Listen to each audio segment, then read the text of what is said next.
It looks like he really has no intention of imprisoning us. If it's just a quiz, I suppose it's fine to humor him. Back to the question. I would personally choose to build the little Charmony dove a cage. No special reason. I do think that a fledgling should have the right to fly into the sky. But if it can't even live to that point, then there's nothing to talk about to begin with.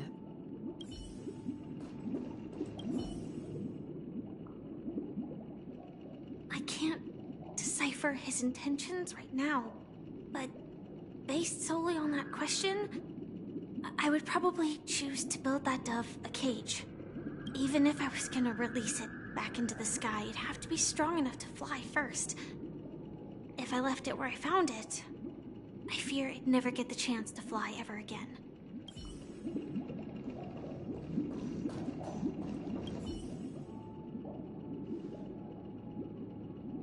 That guy just casually throws this kind of question at us? What exactly is his deal? But fine, I'll answer, I guess. If it were me, I guess I'd choose to build a cage for the little Charmony dove. After all, leaving it there, it's bound to get hurt by wild animals or something. And that'd just be too sad.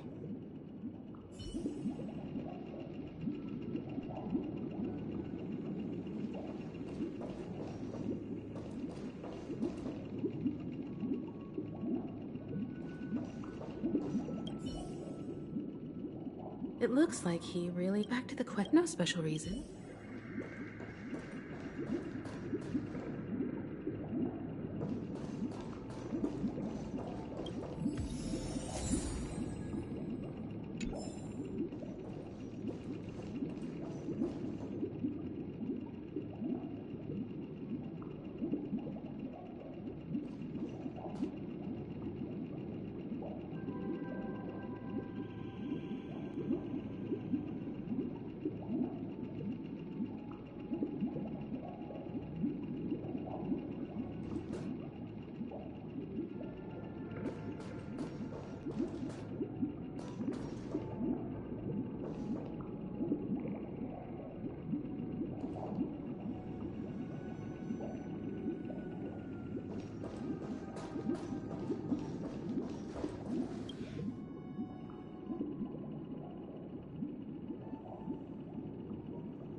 Interesting. Since you've made up your mind, allow me to reveal what fate this choice will bring to the fledgling. From what I've observed, there are at least 3 predators in that yard that prey on small birds. The Vosicle scorpion, Asdana wolverine, and the Huntington winged snake. Even if they shy away from humans, these animals are still near apex predators in a fenced location like a yard. In such a location, only one fate awaits that little Charmony dove. A painful death. As for the choice you made, I am deeply sorry. Now, let us advance to the second decision. This time, it's the story of a dream chaser. This story happened when I was appointed as Bronze Melodia, a position exclusive to the Oak family, charged with listening to the problems and vexations of dreamscape residents, and providing them with the relevant guidance. It was during that period that I had the opportunity to hear voices from all corners of the dreamscape. Joy, sorrow, arrogance, regret. The complex tapestry of human nature that formed the world. And I was fortunate to catch a glimpse of it. He was a dream chaser, and an illegal stowaway. Just like the rest of them, he came to Penacony in search of a better life, except that, to most people, the price he paid, I suppose you could say it was everything. He told me I sold everything I could at home. The house, the land, even his 2 children. He said he could not afford to raise them, and that at least they could eat if they lived as slaves. He had a plan in place. He would buy back his children once he had made his fortune, and enjoy Penacony's beautiful dream with them. Alas, his plan to smuggle himself was somewhat clumsy, and he was sniffed out by those pig-headed hounds. After hearing the Dream Chaser's story, I immediately appealed to the Bloodhound family to cease their pursuit. That way, at least he could live peacefully. But I was still too naive to the ways of the world. I did not anticipate that what I thought was a kind gesture would later lead to dire consequences. I'll tell you the outcome soon. For now, I'd like you all to make a choice. Will you do as I did, and try to convince the Bloodhound family to stop their pursuit, so that the Dream Chaser may live peacefully and realize his wishes?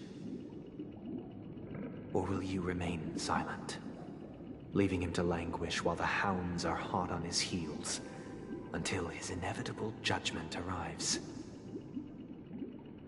I look forward to everyone's decisions. Who knows? Perhaps they might even alter the outcome of this tragedy.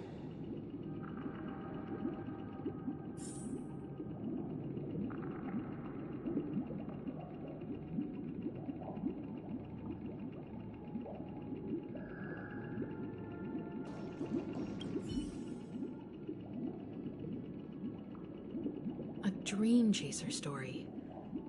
If I acted out of kindness, I would probably ask the Bloodhounds to stop their pursuit and lend him a hand. But what cruel repercussion would this choice result in? I think Sunday must have been deeply impressed by the limitations of the strong defending the weak through this incident.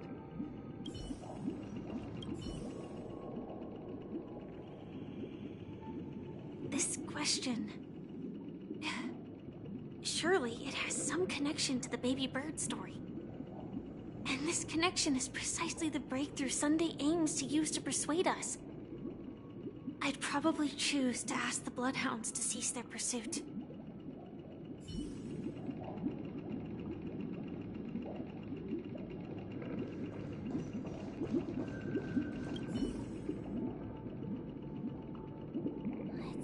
Illegal stowaways are really quite common on Penacony.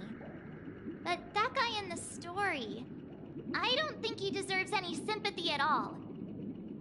He sold his kids to chase a dream. Even if he intended to go back for them, it's still insanely irresponsible. With that thought, there's only one choice. Let the Bloodhounds send him back home. This person deserves to be punished.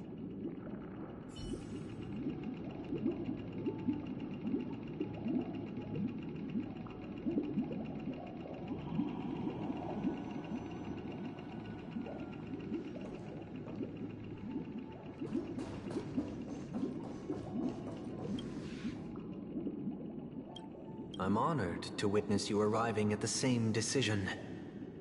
Out of respect, I'll share with you the dire consequences that my choice back then brought about. First, the outcome. He attained major success. After avoiding capture, he ran a business for a few years, very quickly making a name for himself, elevating his status. He might not have become a tycoon like old Audie, but he was considered a character of excellent repute. Now then, did he realize the wish he set out to achieve? No. The last time I saw him was in the real world, where the hounds were going to permanently exile him, and I was the accompanying bronze Melodia. The mission was simple. Listen to the criminal's repentance. He told me the reason he was in this predicament was because he conspired to usurp the head of the Alfalfa family. When I asked him about his 2 children, he instead responded with a question. What children? In the end, my heart aligned with the harmony, and the good deed I dared to undertake held no value, turning instead into a wrongdoing. It created a lamentable oppressor and countless oppressed individuals. As to your choice, I once again offer my heartfelt apologies. Next comes the 3rd and final decision. And the story this time is my own. This story happened the day I was appointed the Oak family head. At that time, Mr. Gopherwood was the current Dream Master. And as per his wish, we had a private conversation. What surprised me was that the Dream Master had only come to deliver a letter to me. He let me read its contents, and it was a letter from my sister.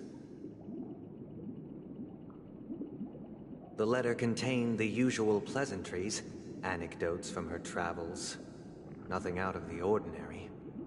Just as I started wondering how this letter related to our discussion, the Dream Master began to speak. Do you know who wrote this letter? My sister, of course. But why would you personally visit me to hand me a letter from my sister containing mere trivialities? To help you grasp the full scope of this issue. Do you know where Robin is at this moment? From what the letter indicates, she must be in Caspelina 8, correct? She's touring there right now. Correct. Has she mentioned anything about a stray bullet? A stray bullet? What?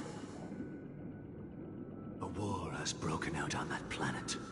It is because of this very reason that Robin chose this destination. To spread the word of the harmony. And to save the lives of that planet. She personally made for the front lines. She hoped to ease the people's suffering with song, and was willing to brave mortal danger to deliver the IPC's medical supplies. Unfortunately, stray bullets show no such compassion. Is she all right? If the operation was successful, she should probably be recovering in the field hospital. By the eon above, the bullet struck her neck directly, yet possibly as a reward for her consistent deeds of harmony. It didn't hit any vital arteries. Once you've attended to your outstanding tasks, it'd be advisable to write her back as soon as possible. Those damned savages! I'll pack my bags right away. My gratitude for bringing this to my attention, Mr. Gopherwood. Now you understand why she always wears such elaborate neck ornaments, don't you? How could this happen? Miss Robin.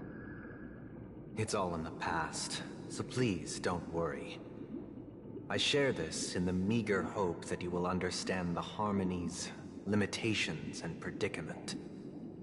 As grandiose as the strong defending the weak sounds, many times, it is nothing more than wishful thinking. Likewise, I've prepared one last question, one last choice. But rest assured, this choice will not have any grave consequences. Because this is merely a figment of imagination, a nightmare that has haunted me through countless nights. If you ever had the opportunity to make a choice like I did. would you still support Robin's journey on the path of harmony?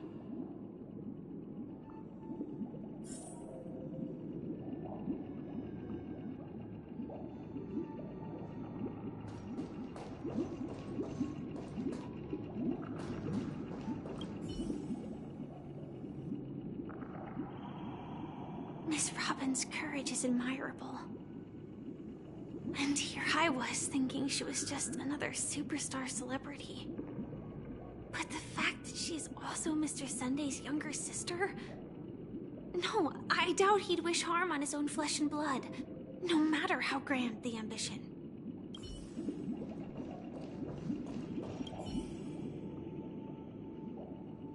I often feel like I've dreamt of similar scenes on certain nights.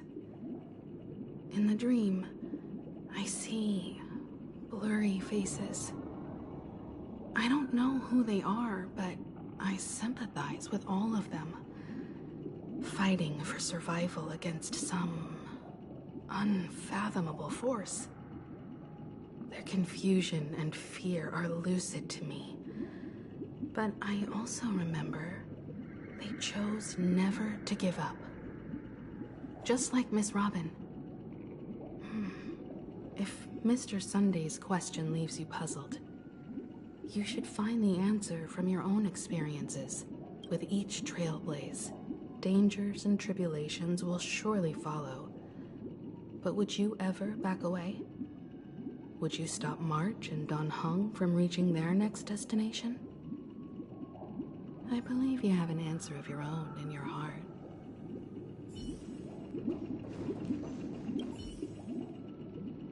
I can't believe that happened to Miss Robin. The strong defending the weak is a great mantra, but if I had to pay such a price, I don't know what I'd do.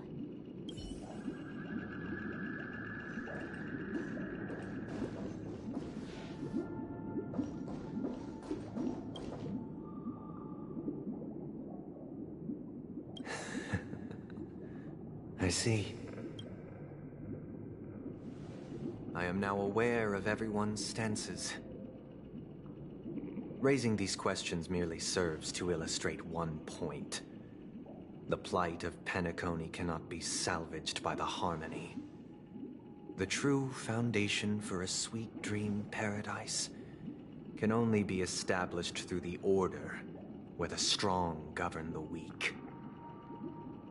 I know the suffering of being tormented, the turmoil of losing your way, how sorrow and even despair set in when matters don't work out. All of this causes me unending pain, because this is not what happiness is at all. We must teach the weak how to live a happy life. And this life isn't some noble propriety that the upper crust preaches, but in definitive terms, a way of survival that belongs to everyone. So what is your definition of living a happy life? Good question. Human consciousness is fundamentally an illusion, a cage known as self-worth. People lured in by this illusion make mistakes, yet still ask that external influences bear the burden. When one mistake after the next permeates the masses, they become impossible to trace.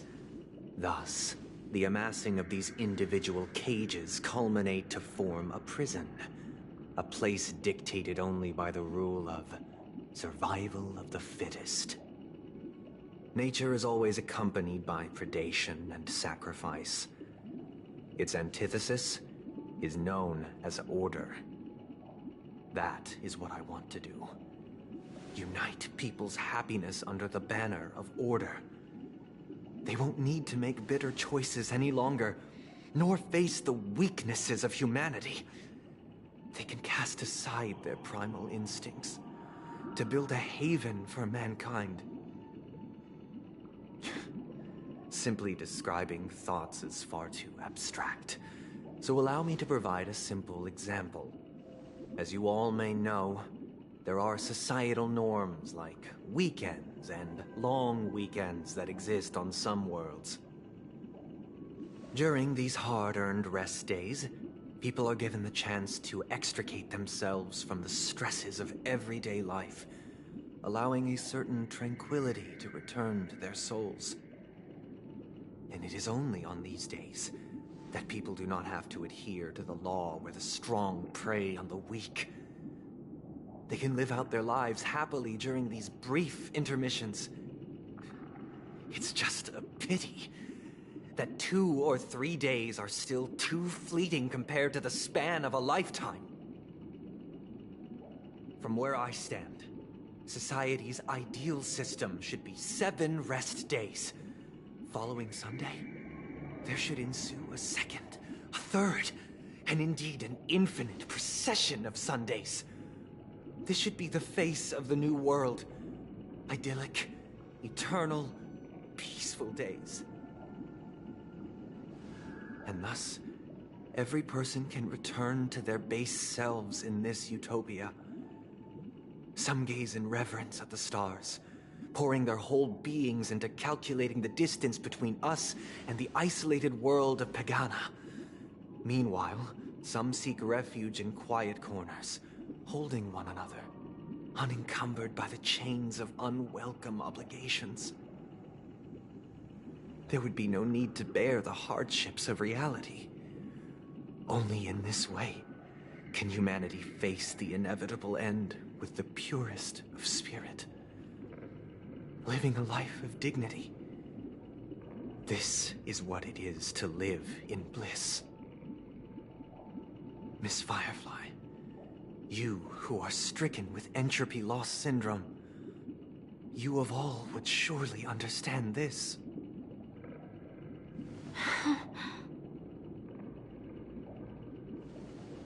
It sounds like a flawless theory.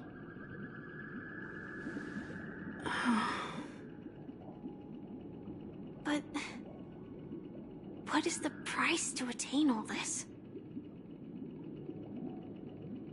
The cost is minute, merely a personal and eternal sacrifice. If this paradise is to be maintained for everyone, someone must remain trapped in solitary awakening until the end of the cosmos. Awakening. Which means that this so-called paradise is still a dream. Stepping into this paradise means forsaking reality, correct? It is not forsaking, but transcending. Flesh, blood, sorrow, weakness. If the physical is the root of spiritual suffering, it is only logical that we defeat it. But in this supposed bliss, people won't have defeated their demons. The chance to overcome their tribulations would be forever lost to them. In other words, it is an escape. That's another way of understanding it. But there is no shame in escape. On the contrary, the seeds of escape exist in everyone's hearts. Don't you agree, Miss Firefly? And as for why life slumbers, it is because we are afraid to awaken from our dreams. But this is not in conflict with the grand plan. Only in acknowledging this can we truly understand the frailty of human nature, and from there, show compassion and protection.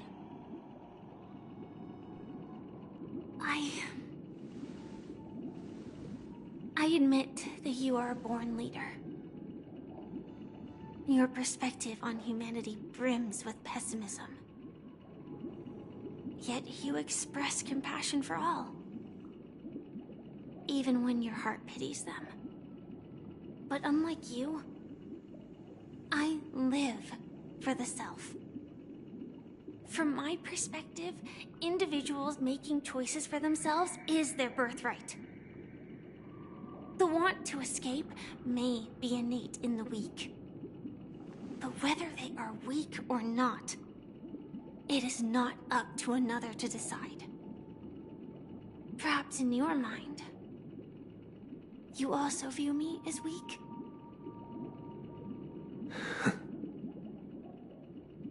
Because I don't think so. Since Miss Firefly has said her piece, the Astral Express will also naturally give you our answer. We'll leave it to you. Just as Mr. McHale instructed before. Tell him our choice.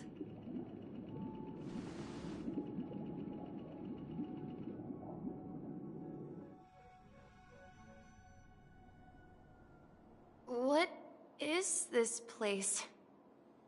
Does this place ring any bells, Misha?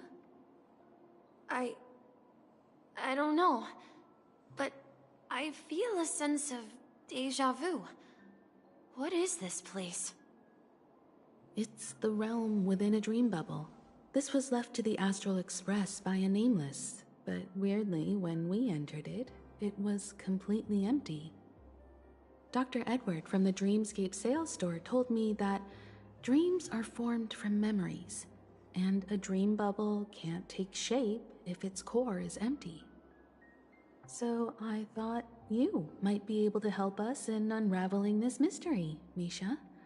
As a hotel doorman, you know Penacony best among us. I don't know much about dream bubbles, but if you want to figure out what this mansion is, I'll do my best. I'm counting on you then. Himeko, I still don't get it. Why were you so sure that Misha had a connection with this dream bubble? I wasn't sure. It was just a hunch.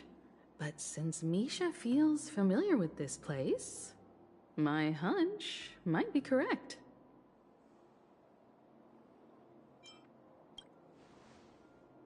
Exactly. This is where you and Firefly encountered death, which we now know as dormancy. Considering its connection to Dreamflux Reef, it's not surprising it appeared here. The question now is, who brought you here? Based on the clues we have so far, it's unlikely to be that masked fool. So identifying them is crucial to us. We're drawing closer to the truth once more. Let's give Misha some time, as I believe he'll unveil the secret of this dream bubble. All right, but there are doors all over the place. Which one should we choose? Do you have any idea, Misha? I guess... maybe this way?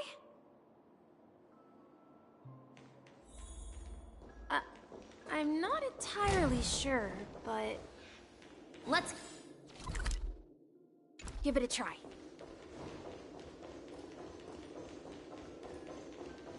Wait, you managed to choose the right door on your... Weird. This place is quite different from the hotel. But I feel like I've been here before, and even lived here for a while. If I remember correctly, there should be a fireplace down that hallway. Clocky and I used to sit by the fire, listening to the crackling of firewood. And the room on the other side was the toy room. I loved spreading out all the toys from the box on the floor and making up stories for each of them. Hold on. This doesn't make sense. Didn't I grow up in Dreamflux Reef? So, what is this place? This could be a case of amnesia. Don't worry, Misha. It's common for everyone to forget certain aspects of the past. Those memories haven't vanished. They're just lying in the depths of your mind. We can surely get them back. Since this place seems familiar to you, why don't we explore a few more rooms and see if you can recall anything more? Yeah, then let's check out the rooms I just mentioned.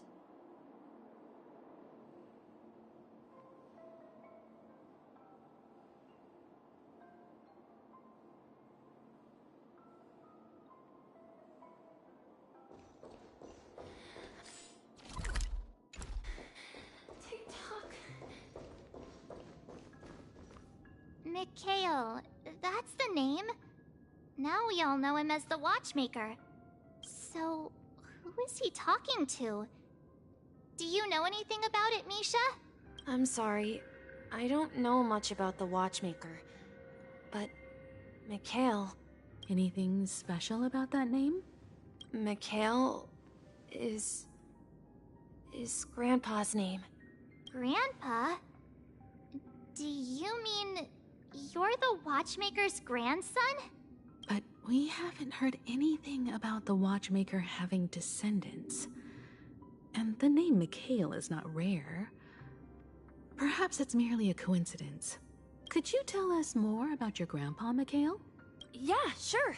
He was a seafarer who fearlessly ventured into mysterious seas and storms.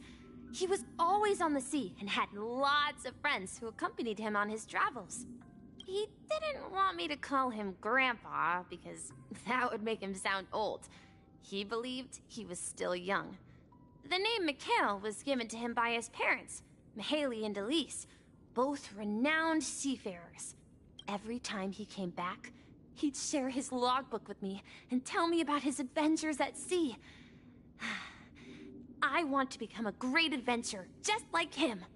It appears that the Seafarer has nothing to do with the Watchmaker. So, perhaps it's just a coincidence? So, where is your grandpa now? He went off on a new journey, and it's been quite a while since I last saw him. So, where has Clocky gone? Did he leave to protect Dreamville?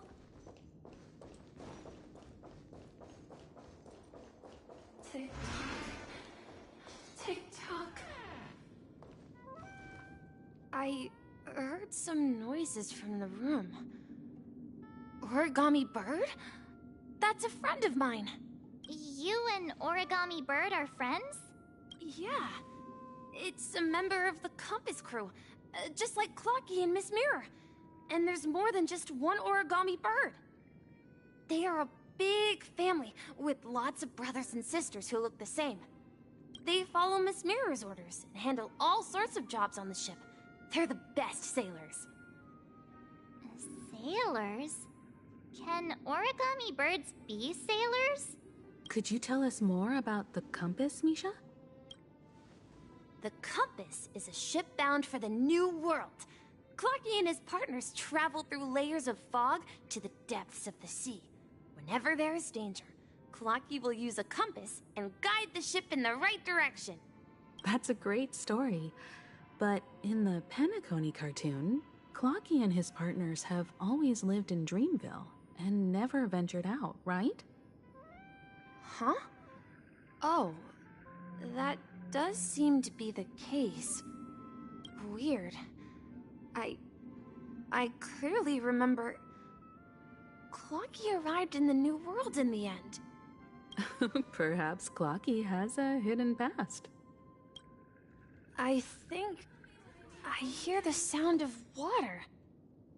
You once mentioned there's a magnificent fountain up ahead.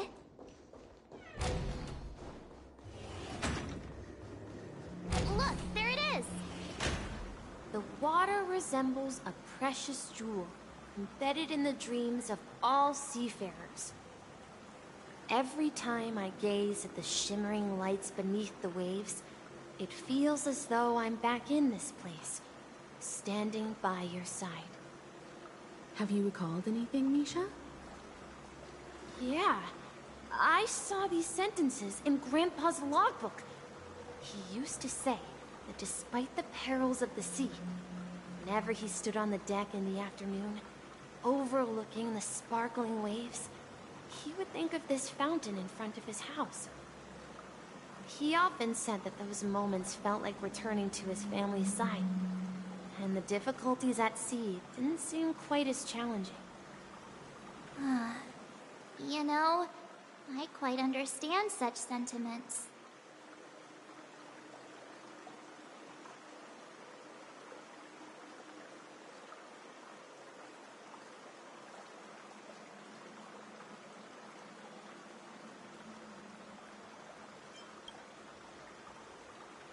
I'm not an elder. I was just being a bit sentimental. Perhaps every adventurer far from home carries a fountain within their soul. Even though the other side of the sea remains shrouded in the unknown, the fountain in front of his house serves as a compass, leading him back to his cherished ones. Yeah. While Grandpa was at home, we would stand by the fountain and place the compass, a toy boat that I made, into the pool. Back then, I would ask him when I could go on adventures like him, and he would always laugh and say I was still too young. It seems this Mikhail is truly a seafarer and has nothing to do with the watchmaker. Yeah. Based on Misha's recollections, the scenes in the dream bubble appear to be his childhood memories. But this raises more questions. According to Misha, he was clearly born on an oceanic planet and led an ordinary life, with no connection to Penacony at all. Could this be some sort of metaphor? Perhaps the sea refers to the memory zone.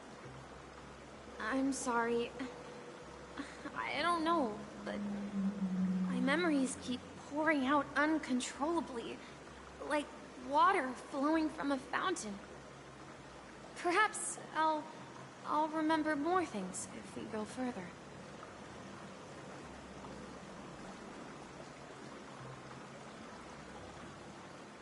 I wish to share your burden. We're going to the opposite side, right? No, we should turn left here. Huh? Something feels different about this place. Up ahead is Grandpa's study. The atmosphere in this room feels totally different.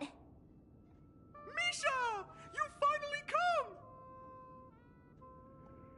Clocky, you're here! Huh. Yeah. This is the room where we first met each other. Are those books on the bookshelf logbooks left behind by that seafarer? Yeah. Whenever he came back, he placed a logbook on the bookshelf in his room. They contain records of his expeditions to every corner of the world. He described our world as a fountain. At some point, the sea started to gradually swallow up the land where people lived. To ensure that everyone had land to settle on, he had to continue exploring the sea and search for the source of the rising seawater. On that day, he called me to his study, telling me that he was embarking on another journey. However, I could sense the gravity in his expression. It was the same look I had seen on my father's face before his final voyage. I asked him if I could go with him, but he said that my adventure lay elsewhere and told me to stay home and patiently await a certain sound at the door. What sound? He told me about a vast ocean in the sky. An ocean of stars. He spoke of a train that transports children with a desire to venture far away, traversing the sea of stars without ever stopping. He said that he knew the crew on the train, and that he had asked them to take me along. He said the journey I had always dreamed of would start there. A train? Could it be? It's the Astral Express. I remember now. Grandpa's friends are a group of nameless who came to this world to resolve a disaster caused by a star. Then, he gave his pocket watch to me. It was his cherished treasure. A appearing in every one of his adventure tales. He explained that difficult times were ahead, but assured me that the watch would guide me. He said, as long as I kept moving forward, I'd eventually reach my desired destination. And then, it was as if I heard the distant sound of a train whistle, echoing throughout the room. Exactly, Misha! And then we followed that whistle, didn't we? Yeah. I think I can still find the way we took back then.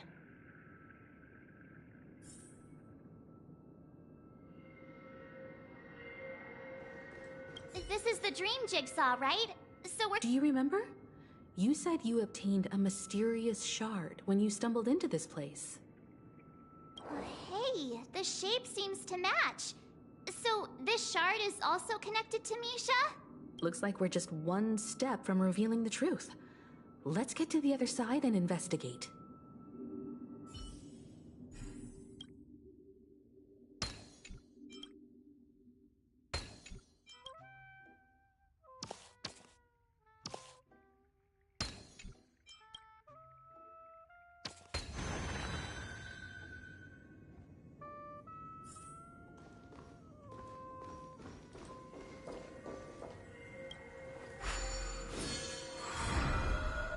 This is it.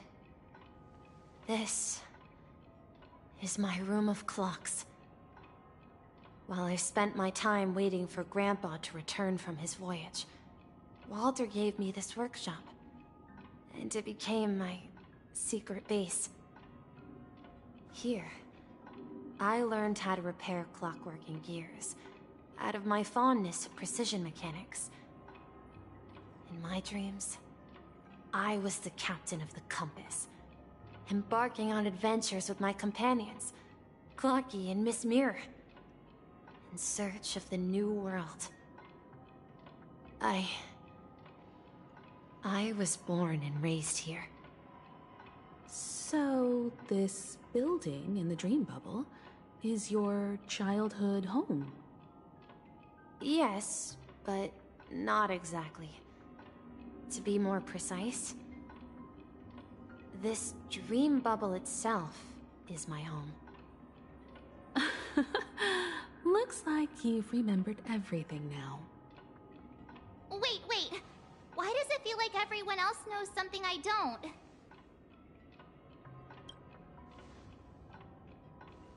March, do you remember when he mentioned a clocky that only he could see?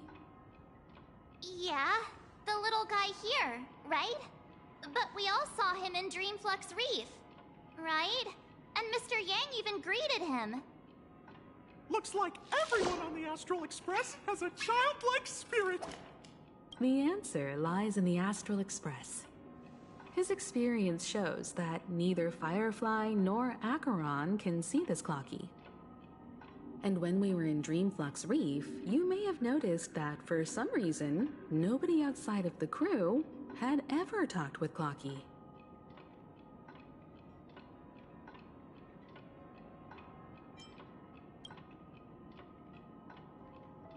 A mimetic life that can only be seen by a select few? It's just like a hidden message, left by someone for the nameless. But Misha can see Clocky too, right? They even grew up together.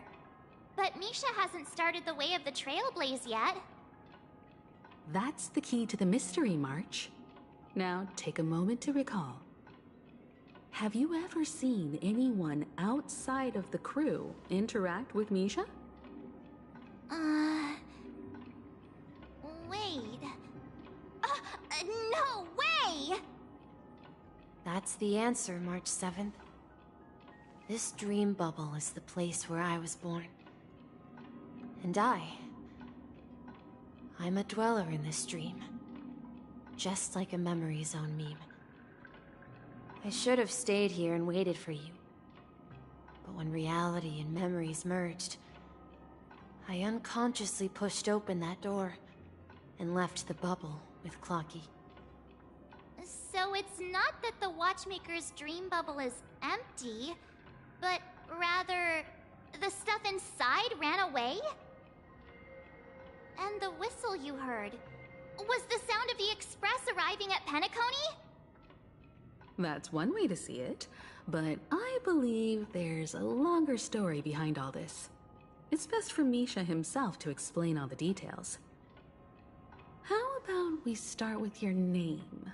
Now, should we call you Misha, or...? Thank you all for helping me rediscover my true self. Now, please allow me to reintroduce myself. I was born on Lushaka, in the Presmere system, adopted by seafarers Mikhail and Char. They gave me a treasure, a name that carried their hopes. Mikhail Char Legwork, or simply, Misha. If you prefer, you can call me by a more familiar name, the Watchmaker. So, you're the Watchmaker himself? Unfortunately, that legendary figure is no more. I am only a reflection of his life. As for the child who has been with you, he's the innocent protagonist of Misha's childhood dream. A friend of Clonky, a young apprentice, and a future mechanic on the Express. And this also marks the beginning of his journey, devoted to the Trailblaze. At the end of the journey, I left this little flame, which I so cherished, in my deepest dreams, hoping to pass it on to the nameless of future generations. However, he somehow left the dream bubble and forgot all about his task. I apologize for all the confusion this caused. Because he was born with a desire to trailblaze, wasn't he? I don't think Misha has forgotten his role as a guide. He remembered it, and that's why he mistakenly appeared as a hotel doorman in his dream from the very beginning. The one who brought our unconscious friend here must have been Misha. If that's the case, we encountered the Watchmaker's legacy from the beginning, didn't we? Well, I have a sarcastic friend who says I always take big detours and end up back where I started. Perhaps that's what every nameless has to go through. But in the end, you found me. I'm sure you're all wondering what my legacy is. I believe my hound has mentioned the Stellaron and my wealth. If I may apologize, the Stellaron part is real.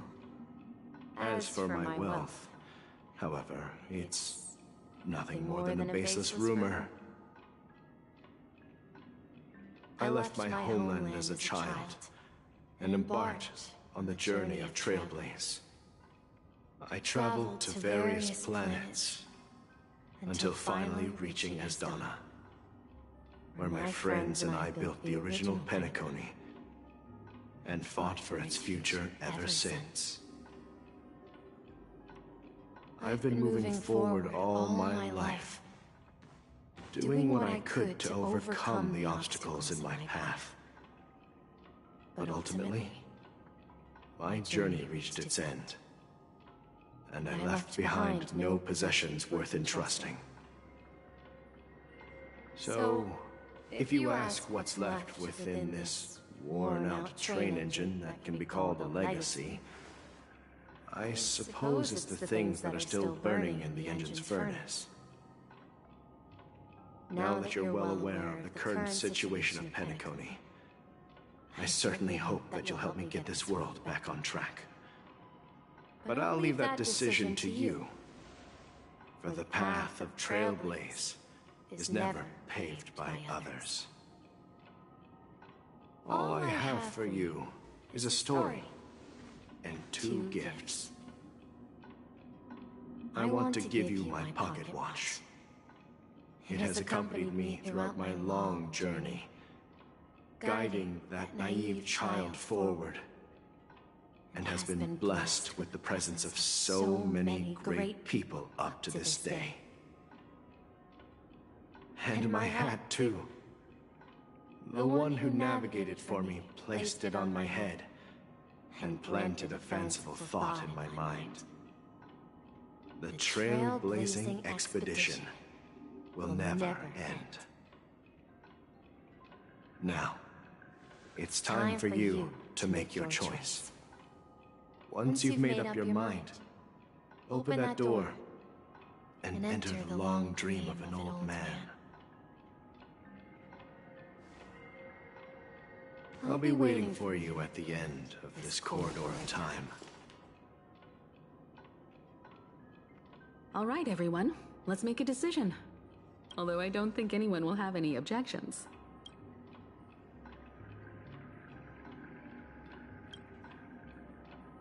Of course. We've come this far. Surely there's no other option than moving forward. In that case, it's unanimous. Then let's proceed together to the end of this stream and tell Mikhail our decision.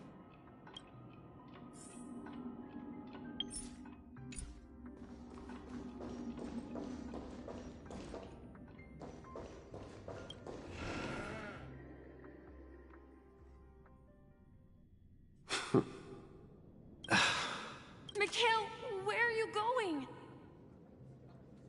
Someone has to step up and save Lushaka. So why can't it be me, Misha? Please don't go. And if you must, please take me with you. Don't leave me alone. Even without me, you know how to proceed forward, brave Captain Misha. The compass is waiting for you. Haven't you always wanted to be a better adventurer than me? Now go, board that train and start your journey. Where are you going, Mikhail? I'm going to clean the floor in the parlor car. I've promised the conductor. Wait, first tell me, did you fix this watch? Yeah? I know what it looked like before. Its chain was broken, the back case torn, and the marks on the dial all worn out. How did you manage to fix it? Well, it's hard to explain, but I knew it could be fixed. It's the hands, Mr. Amundsen. Its hands were intact and pointing in the right direction, so I knew there would be a way to fix the rest. I see. You'll work with me from now on. Haven't you always wanted to tinker with this train? You're its mechanic now. As for the conductor, I'll do the talking. But I only know how to fix watches. Don't worry. You've got what it takes. I'll teach you what you need to know. Where are you going, legwork? It's time to head to our next stop.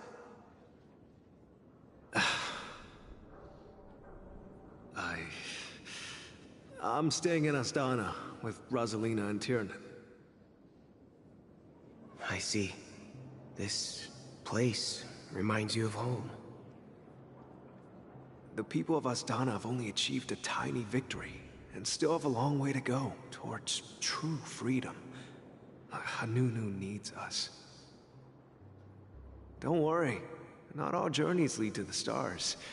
Even if I leave the Express, our path of Trailblaze will continue. Yeah. I knew you wouldn't stay on the Express forever. Leave in peace, my friend. And, take this with you. This is Mr. Amundsen's hat. But why? When he departed, he said he would leave it to his best student. Well, I suppose the time has come. Farewell, legwork. Take care of Tiernan and Rosalina. And don't forget to write to us.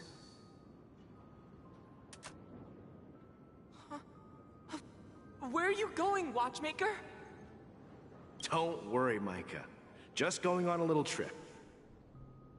Someone has to be at the forefront of the interstellar frontier, and I'm the only former nameless in Penacony.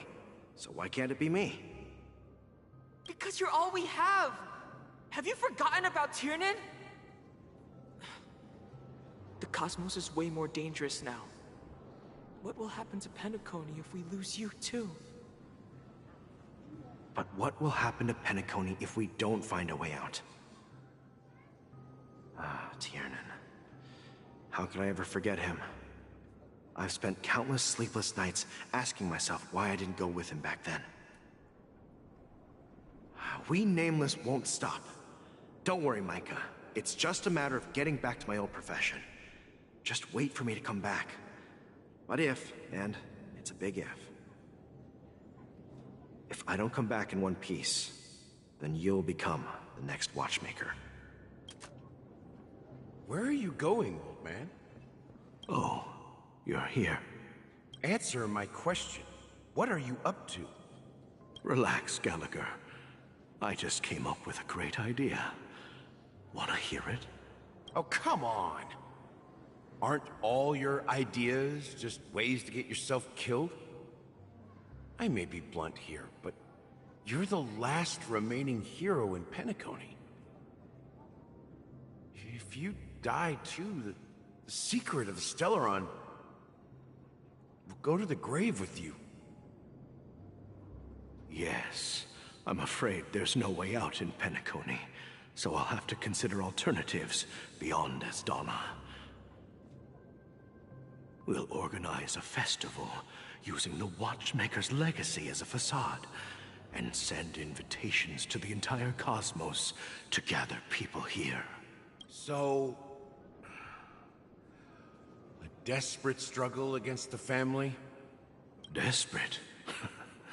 Don't we have you here, my friend? This task is challenging, but what hasn't been challenging for us along the way? Well, whatever you do, remember, make sure to send an invitation to the Astral Express. Misha! Where are you going? Oh, it's you, Clocky. Take me to Dreamflux Reef. Last night, I had a long dream about the day we met. I want to write down that dream. Write it down? Why? Oh, so I won't forget it. Do you remember how you got your name, Clocky? Of course! You told me that when you were a kid, you lived in a room full of clocks. Those wall clocks and pocket watches grew up with you and were your best friends. Yes, but what I didn't mention was there's a funny misunderstanding behind it. I was a kid, and there was always a special pocket watch in my memories. It was with my grandpa, guiding him on his sea voyages and leading the way in his every adventure story. I wanted to have a pocket watch like that too. And that's when you appeared in my dreams. Yeah. Every night, we boarded the compass and set sail together. But you know what? It wasn't until the day my grandpa gave it to me that I realized it wasn't a pocket watch at all. It was a compass. So, your name should have been Compassy. And the Watchmaker is just a nameless.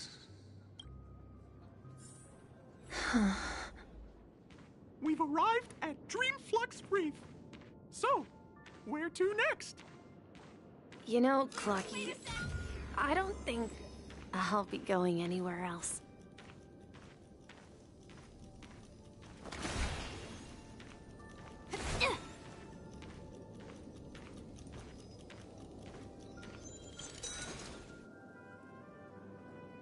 I've traveled far enough, and it's time for a little break. Oh. So, we'll set out again. When you're rested? No, I'll stay here. And then, this is where it ends.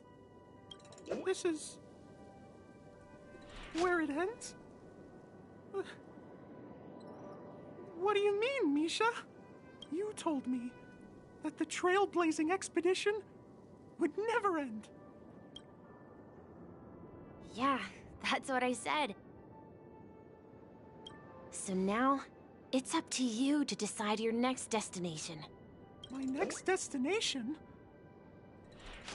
What's that supposed to be? I've been following you, Misha. You're acting weird today. If you're feeling down, we can just do what we usually do. With the clockwork. No, I'm not feeling down. As for clockwork, yeah, it resolves all problems in this dream. So, do you know what clockwork actually is? I'm not quite sure. Well, everyone gets lost at times. They may hesitate and doubt which way to go. That happens in this dreamscape and beyond. But don't worry. Everyone goes through moments of uncertainty and hesitation. Eventually, they gather the courage to make bold decisions. Whether it's calming, happy, angry, or sad. All they need is a little nudge to take that step toward where they truly belong. I'm leaving that little nudge with you, and I hope you'll share it with others. Such is the essence of clockwork, the will of the Trailblaze. Clocky's hands spin around non-stop, indicating confusion, frustration, and weakness. But ultimately, people still need to move forward. Just like your hands, always pointing ahead. This is where my journey ends. From now on, it is your path to walk. Trailblazing means taking paths your predecessors forswore, and venturing even further. The Penacony in Mikhail's dreams does not belong to Order.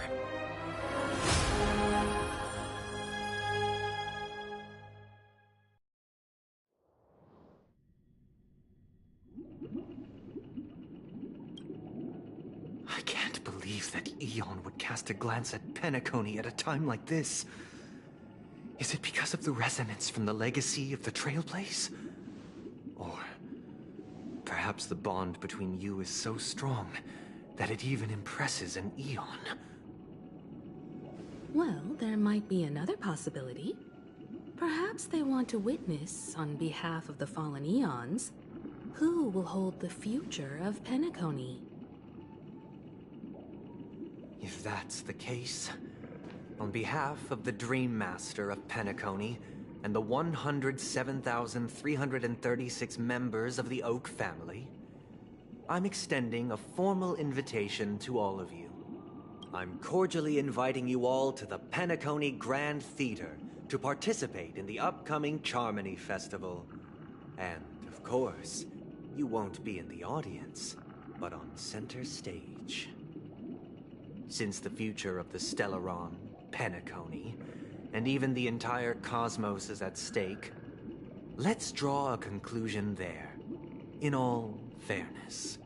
If you truly believe in Akavili's path, Then show me their courage and determination.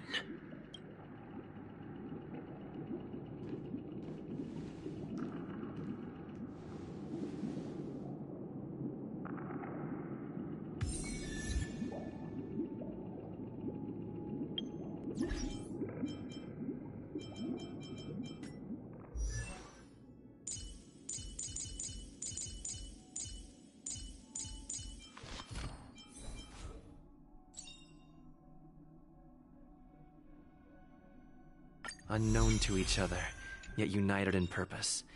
We make the same choices.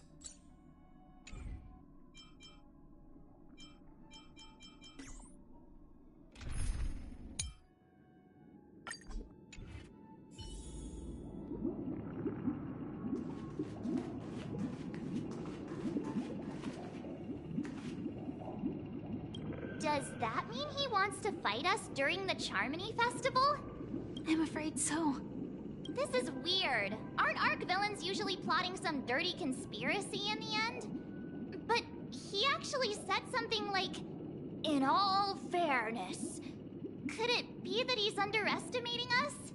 Well, in my opinion, Sunday is deeply committed to his own philosophy and genuinely wants to prove that the Order is right. I sensed a strong conviction and a desire for dominance in him.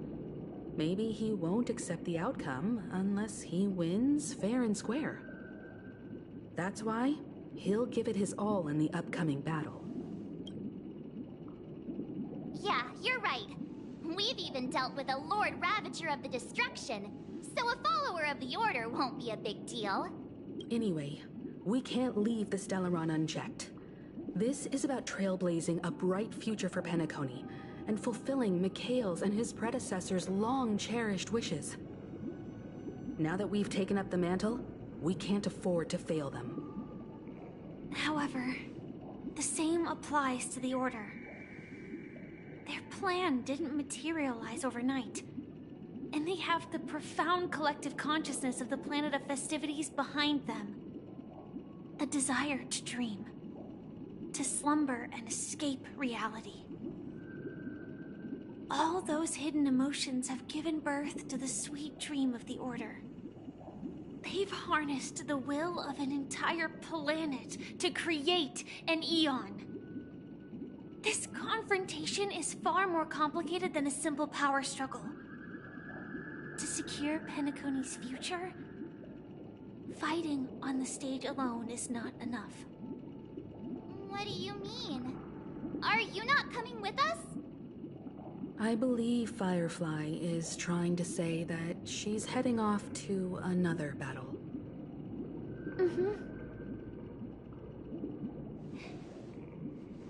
Before I left, the Destiny Slave told me that this journey would bring unforgettable rewards.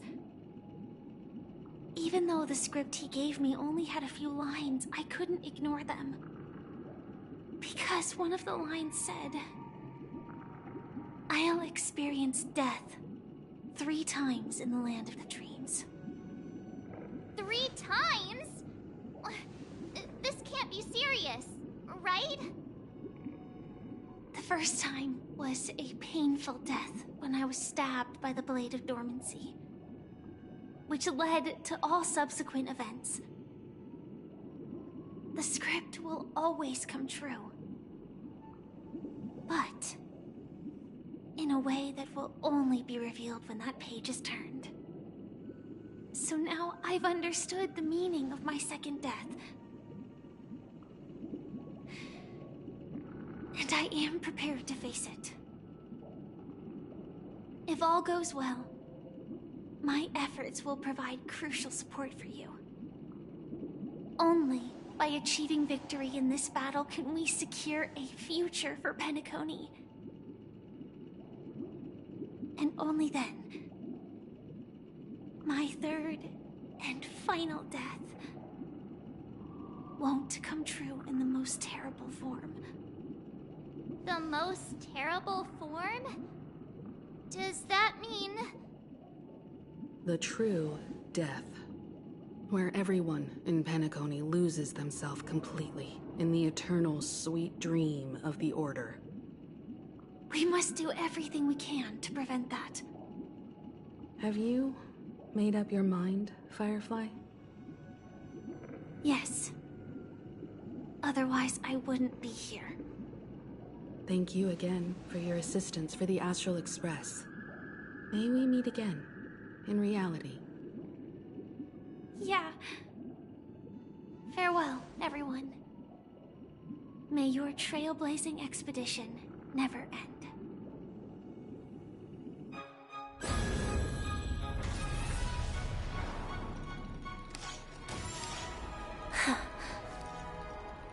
I dreamed of a scorched earth. Everyone, are you ready? A new shoot sprouted from the earth. It bloomed in the morning sun and whispered to me. Like fireflies to a flame, my speak death. May we meet again in reality.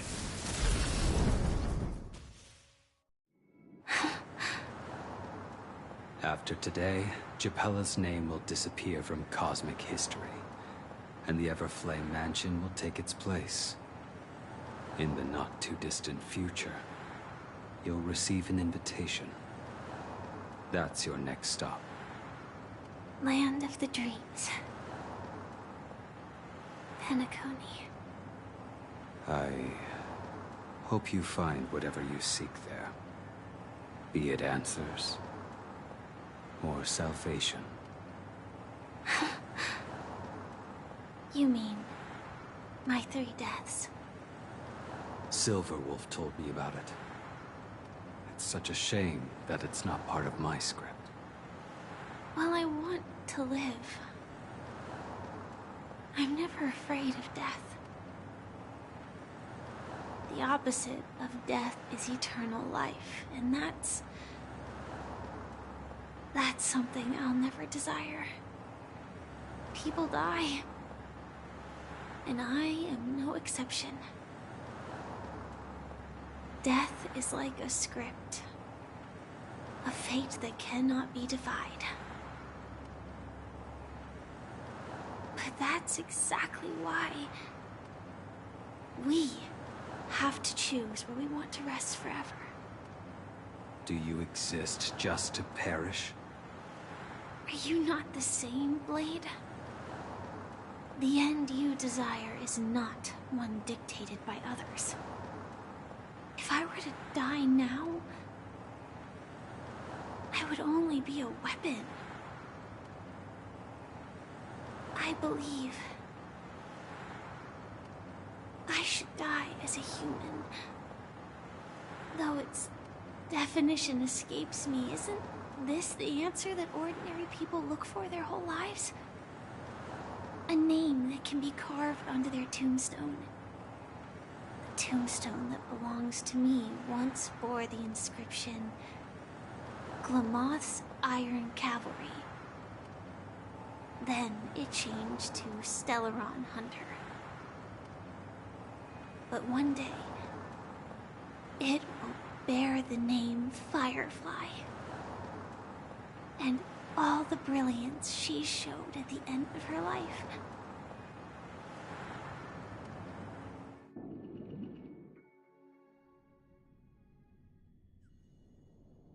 That's quite unexpected, old man.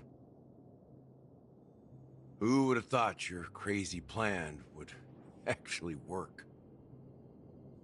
Do all you nameless fools just act on a whim?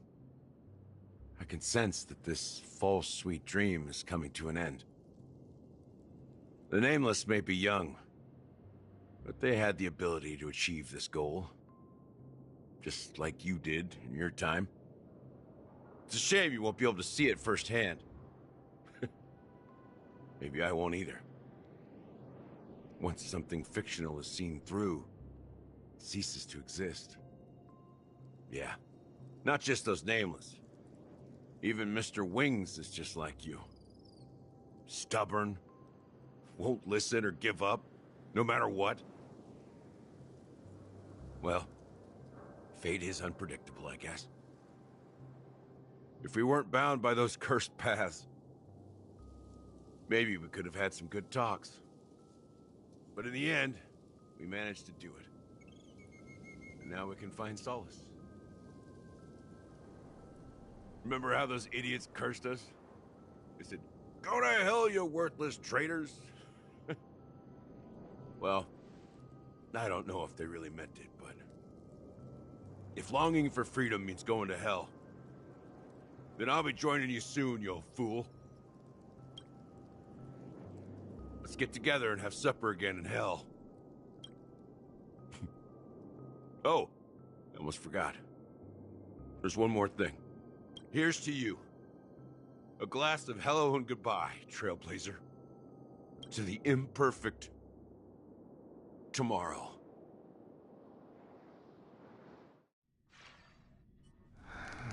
It's warm here, isn't it? You're lucky to have found shelter from the rain. Let alone fresh berries in this desolate place. I was just following the scent of life. It's particularly strong in a place like this. It's a shame these berries don't have much flavor. Seriously? In case you didn't know, this fruit is pretty juicy. The only downside is that when you chew it, it becomes extremely spicy. Have you lost your sense of taste? I can still taste certain things, like a faint sweetness. Before coming here, I stopped by a place called Orkron. It had barren cliffs and nights lit by bonfires. Burgundy snow would fall from the sky, and when it landed on my tongue, it tasted like raspberries. The flavor wasn't exactly sweet, but it left a lasting impression. When I think back on my past, I realize that what's tying everything together isn't the big events, but rather these small yet unforgettable moments. Don't worry about it. Losing oneself is a reality that every self-annihilator must face. At least I haven't completely lost my senses and memories yet. Well, congratulations on adding another footnote to your journey. By the way, are you always alone? No, I had a companion in Orkron. She's a short, nameless girl who aspired to explore IX. She always said she'd walk a path deeper and farther than Akavilis. Quite an ambition for such a small girl. So, what happened? She became stagnant water. Well, my condolences. Condolences. I don't need them. The girl left with a smile. She never regretted her choice and most definitely wanted me to say goodbye with a smile. So, that's what I did. That's proof that you're grieving for her. Or perhaps I'm just afraid. Afraid? I rarely sense that emotion from you. What do you fear? I'm afraid I'll forget the 30 days I spent with her. Just like all the other days in my life. Most of them have already washed away with the rain, disappearing into an unseen realm. I fear that those vivid red memories will fade away too. There isn't much color left. And besides this faint, warm red, there's almost nothing. Hard to imagine. A ranger accustomed to bloodshed, destruction, and chaos finding warmth in the red color.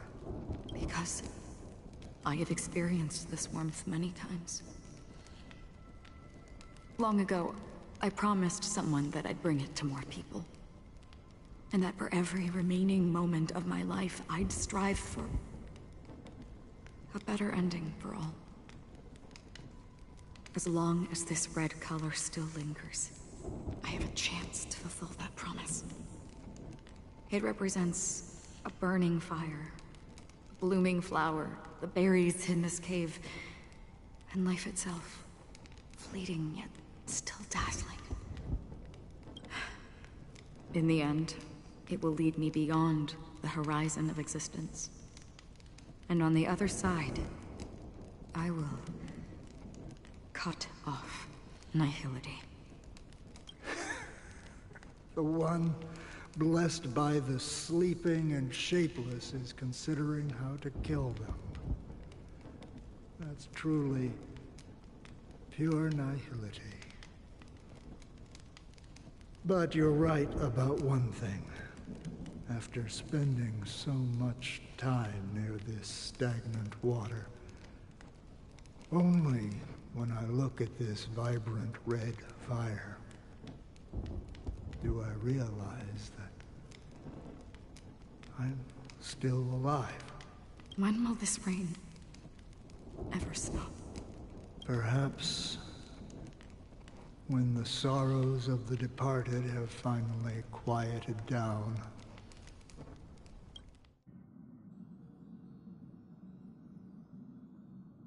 Have you heard of a planet named Biaris Don Hung?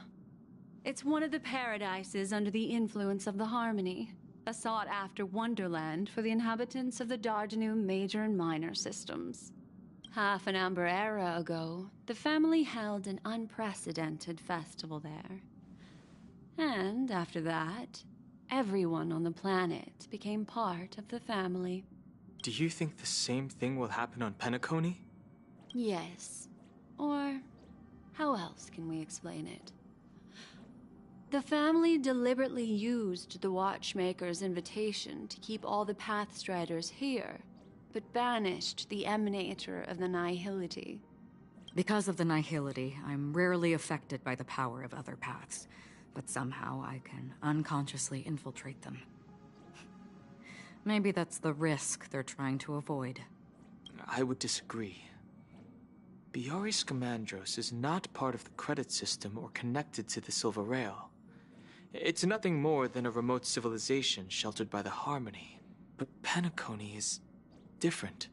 If the family messes with Penacony, that would be like declaring war on almost half of the factions in the cosmos. They have no reason to do that. No, they don't.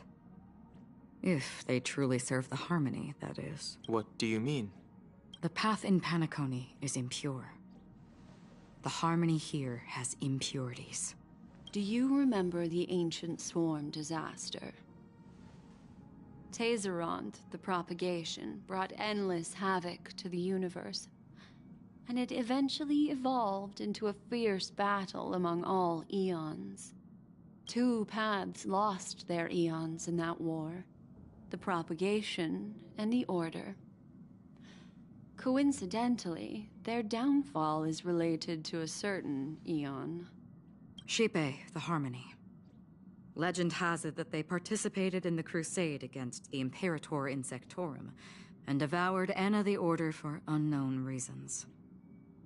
Holy forgaroni. So you're saying that the 2 leaderless paths are working behind the scenes? But I don't see any descendants of the propagation in Penacony. Could it be that the remnants of Beyond the Sky Choir are hiding within the family, trying to resurrect a fallen eon? I can't say for sure, but they're definitely planning something for the Charmony Festival. Holy wabba-boo. Now, this is getting way too complicated. Is this why you want us to leave Astana right away? Are you giving up? The Charmony Festival will start soon. There's one thing that I need to confirm no matter what. A warp jump is the best way to do so. Time is running out. I have another plan.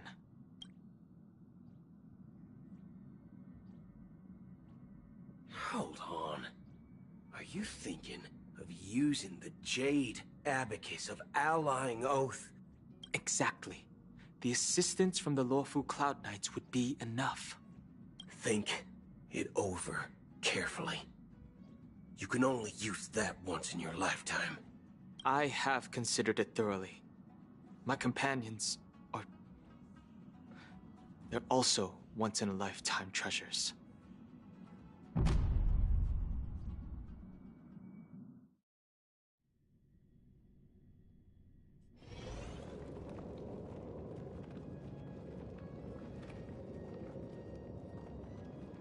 Are you the only one here, my child? The Nameless is quite the diplomat. Our secrets have spread like wildfire within the family. And IPC starships are gathering towards Astana. This is a crucial moment for us.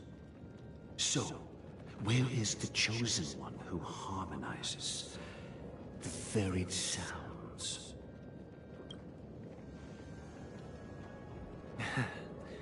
What do you mean, Master? I'm right here in front of you, aren't I? You know, she was supposed to be the star of the Charmony Festival in our plan. But the plan has changed. As her brother, I know she doesn't want to sing for the Order, so I'll take her place. You've always been wise beyond your years. I'm sure you understand the consequences of your choice. If you consider this a betrayal, well, there can't be two suns in the sky. I'll step up and take down the other sun if necessary. Do you believe in karma? If karma exists, then everyone has their own karma. You have yours, and I have mine. And my karma has nothing to do with you, Mr. Gopherwood. All right. Since you're willing to sacrifice yourself for her, I'll grant your wish. Well, the compromise came sooner than expected. You and your sister were born as twins of the Order. And one of you is destined to follow this path to the end.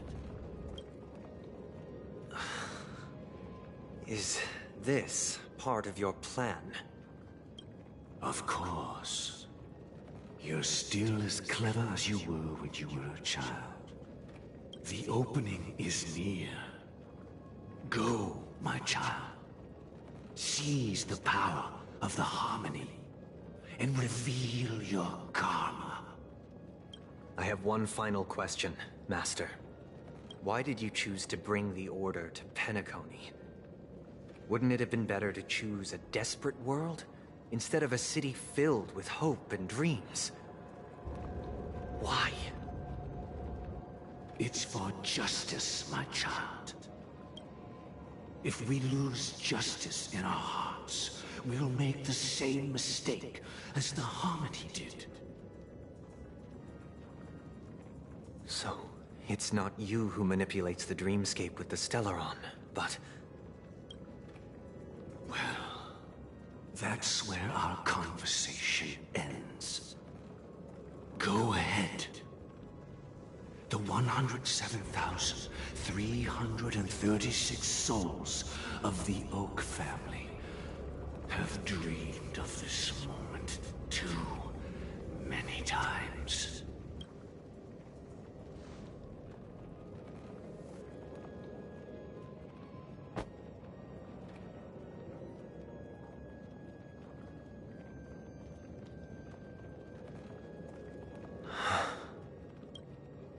I shall ascend to the heavens, becoming the scorching sun. Bathed in my light, my people shall flourish, while all evil shall be eradicated.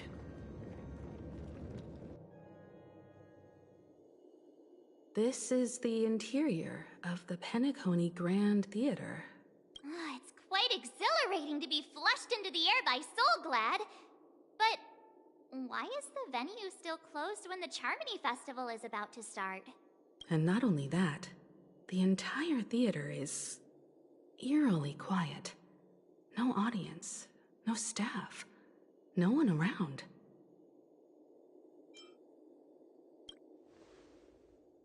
Yeah, I wonder how many tickets... Hey, that's not what we should be concerned about!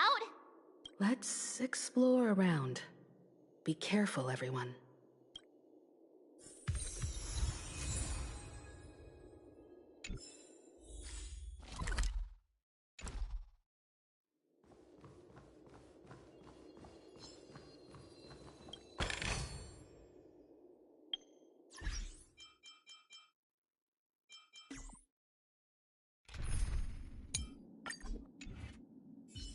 Stream 4. Old blades.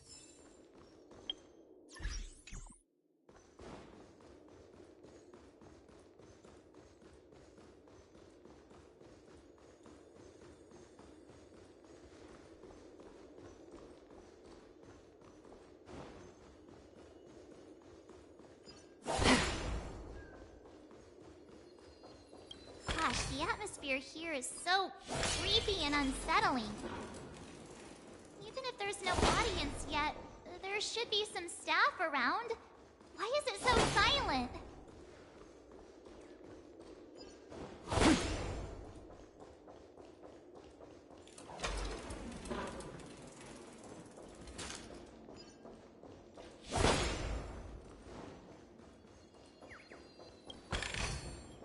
Seek, and you will find.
Don't forget to let your friends in on the action.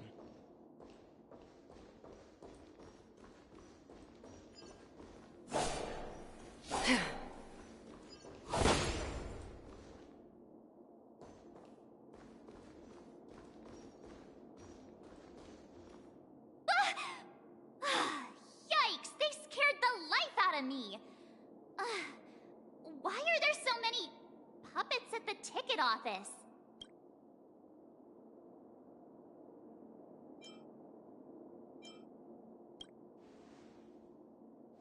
What? You're so annoying. Stop scaring me. Are these puppets part of the stage setup? Even so, it's so eerie that the entire front hall is empty.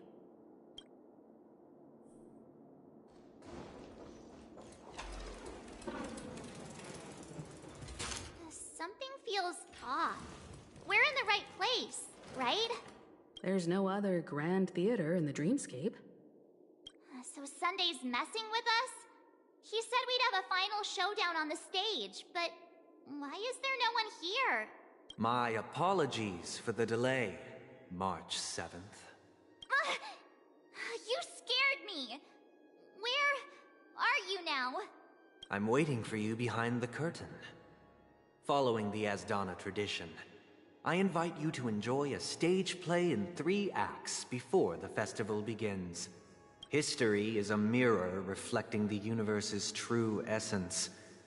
Let's use this opportunity to delve into the rich history of Penacony and the eons. Within it, naturally, the future takes shape. Let us commence with the dawning of the world.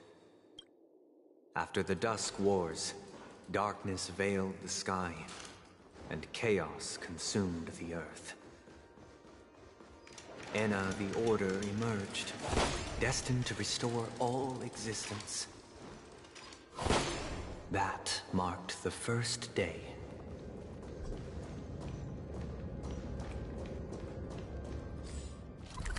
They gathered nebulae and forged them into picks, thus creating a grand lyre with black and white keys. Strike the white keys, and the sun rose. Strike the black keys, and the moon rose. And so, the cycle of day and night arose. That marked the second day.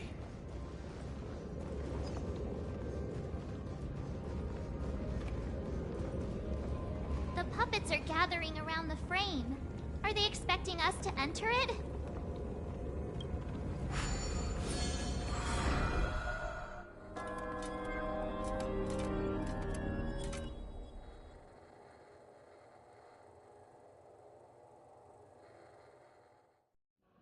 Where are we now? The atmosphere here looks similar to Sunday's inner world. Perhaps this so-called stage play is created with his abilities. This act is named Ode to Prisoner. Given the atmosphere here, I believe it's about Penacony's past. I thought things were finally looking up as I managed to dodge prison during my recent trailblazing expeditions. But now it looks like I'll be back behind bars again.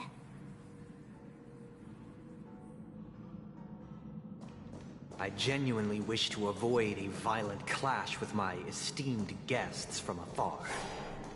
Therefore, I've arranged 3 acts before the situation becomes irreparable. Where shall we start our narrative? Well, let's start with the time when Penacony was still a frontier prison.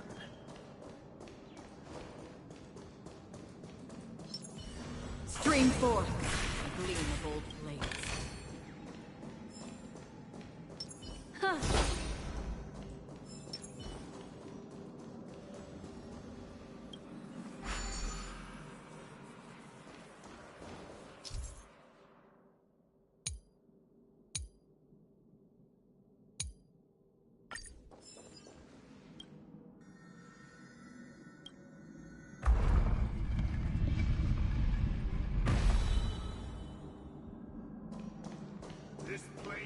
In 2147 AE, a prisoner named Hanun ignited a struggle for liberty and emerged triumphant.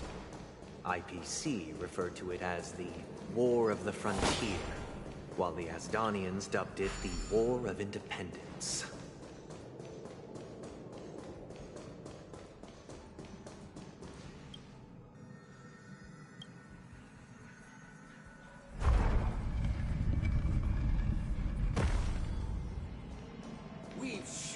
The cages and expelled It's true that Hanunu was a legendary hero, but it must be acknowledged that while he bestowed freedom upon the prisoners, he didn't grant them true liberation.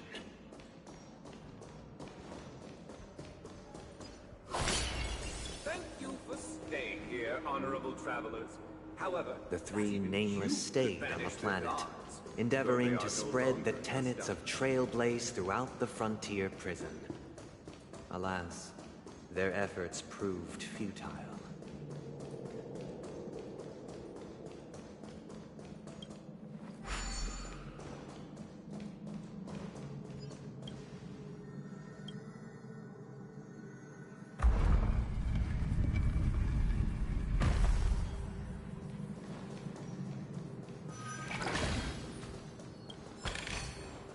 Don't forget to let your friends in on the action.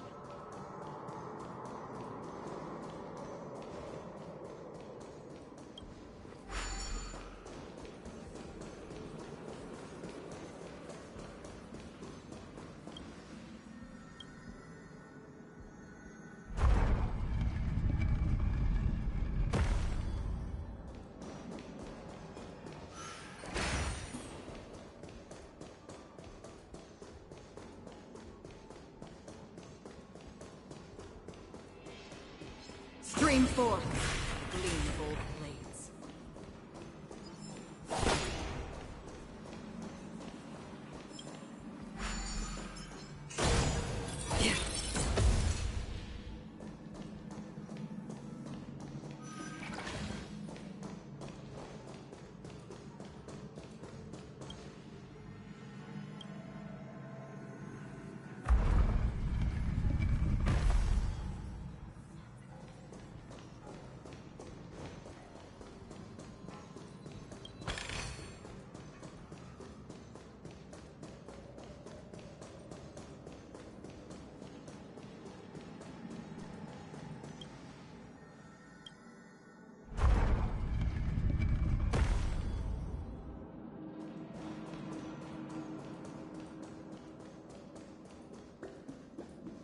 Let's build another prison, not within the Once again, as Donna was engulfed in war, this time the enemies originating from within. The prisoners remained prisoners for the rest of their lives, fighting for freedom rather than living for it. I hope you like this land of freedom on a scorched earth. As you can see, their sentences have long ended, and the IPC guards have long been expelled. Yet, these prisoners remain enslaved, not by external forces, but by the confines of their own minds. Freedom permeates every corner, except fragile souls. It gives some existence. Prisoners, this is my order. Learn the essence of freedom and teach your fellow...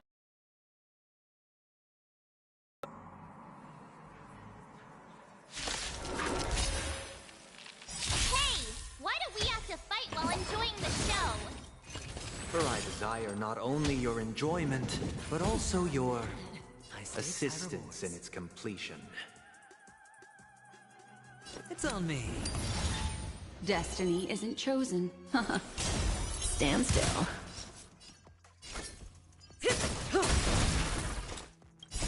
I weep for the departed. It too shall fall. On the still waters of oblivion. The dice have been bust. Or maybe I'll take it all. All in. I hit them. Relax. What? Destined for oblivion. Sure. Stand still. I weep for the departed. It too shall fall. Destiny isn't chosen.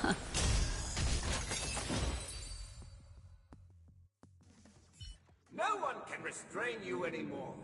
You are free. Thus concludes the first act. Amidst a raging war, the frontier prison headed toward becoming Land of the Exiles. This must be how Penacony was constructed. With the aid of outsiders, the prisoners were finally liberated and established the Land of the Exiles. However, it appears that Sunday aims to convey the spiritual plight of the prisoners more than the physical aspects of imprisonment. This show is a bit too literary for my taste. But the battle part is quite easy to understand. Anyway, we've arrived at the exit. Let's go!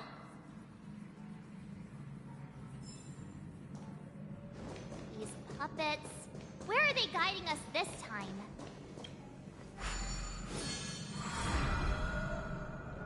They transmuted streams of stars into inked nibs, creating symbols to be pronounced and counted. They molded stardust into flowing rivers, assigning the righteous upstream and the unjust downstream. Thus, all things were marked, and the world learned to discern between good and evil.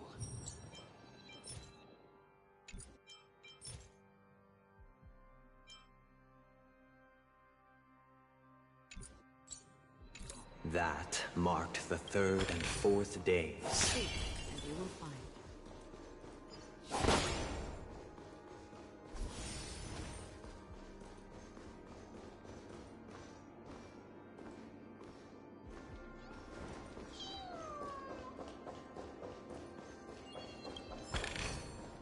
Don't forget to let your friends in on the action.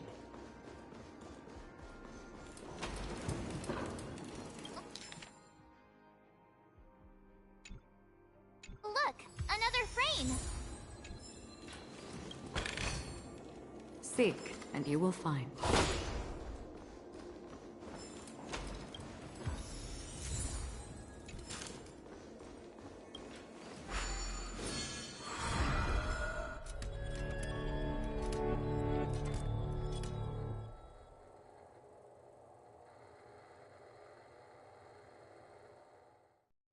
Ode to Fool.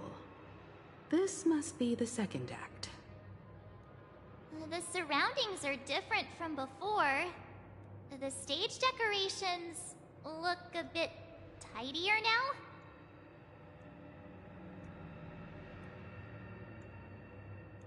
Behold the ensuing tale, a struggle for power. Penacony witnessed the ascent of the 7 major lineages: tree, grass, flower, bird, beast, fruit, and insect. Peace never truly graced Land of the Exiles. The history in this era is rich and intricate, so please allow me to present it in allegorical form.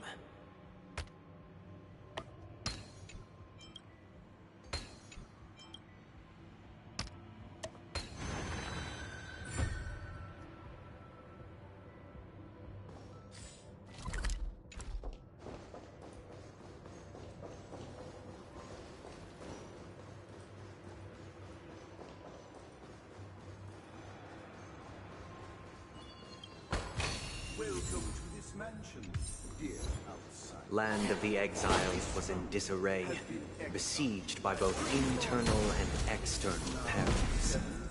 Though the 7 major lineages appeared united on the surface, each harbored their own ambitions, leading to ceaseless conflict. You did not serve the old master. The leader of the Alfalfa family sought to defect to the IPC, trading freedom for survival. However, his eldest son slew him in the name of righteousness, and ascended as the new family head.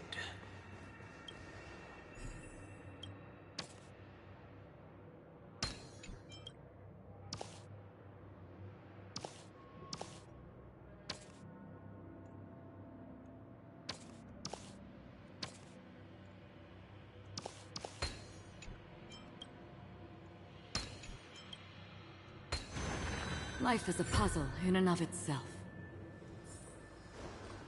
Accountant! We are the pillars of this mansion. The Black Plum family was the first to fall. They withered away in the White Desert event, orchestrated by the Alfalfa Because family. Master shaped you from clay, but forged me from fire. I'm superior.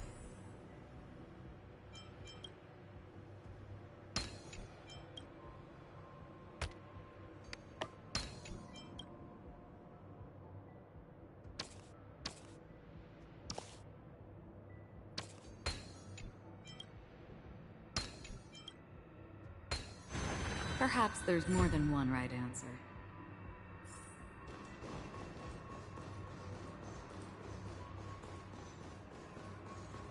Those who dance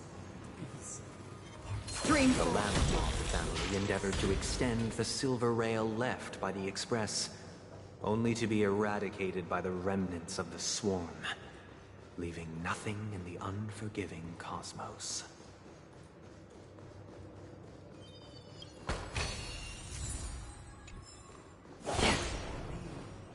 I shall forge new Only when Gopher Wood led the family to Land of the Exile. Dear outsider, I beseech your aid in purging this mansion of the poison spread by the lurking instigators. You want us to help you? What do you need?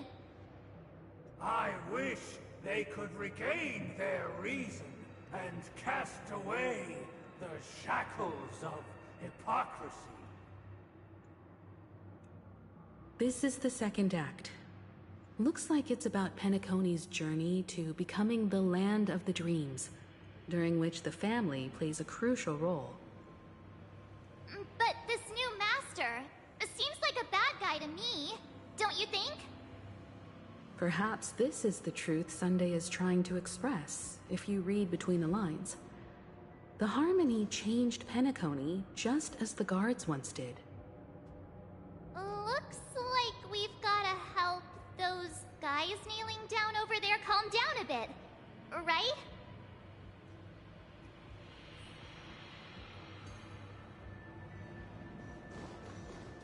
Either I shall be my own master, or I shall return to my former master.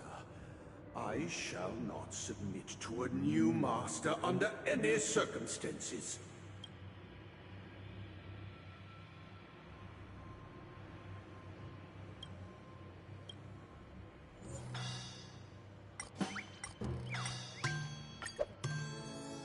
Without a master, who can grant me true freedom?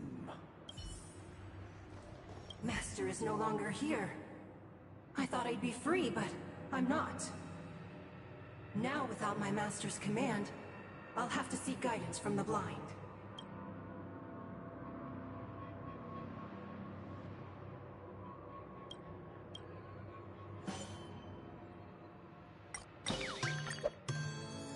Master is no longer here.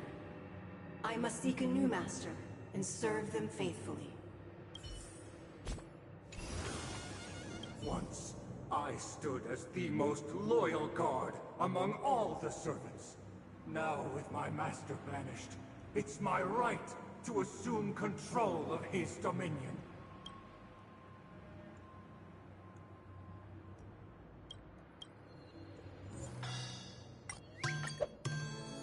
My former master has long departed.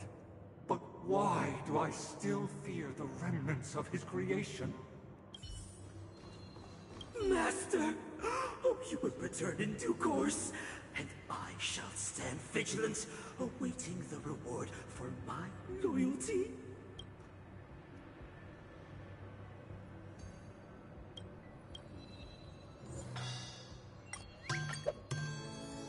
Master, now that you have gone, I shall wait no longer for my reward.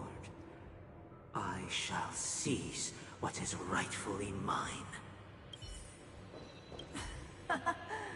In the absence of my master, I am free. But without their guidance, for whom shall I sing?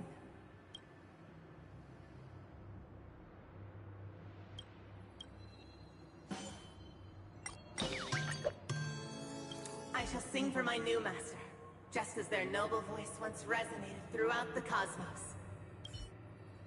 Thank you, dear outsiders. My servants have regained their sanity. Heed me, one and all. Your former master shall not return. It is through righteousness and unwavering support for one another that we shall attain true perfection. Cast aside the veils of hypocrisy and embrace one another. Get ready. Looks like another fight is about to begin. The snow blankets all of us up. The sky trembles, and the earth teeters on the brink of collapse. At the edge of the silver universe, the first buds sprout under the rising sun. Stand still. Say bye to breathing. Free destined for oblivion. Destiny isn't chosen. I weep for the departed. It too shall fall. Ill tidings manifest.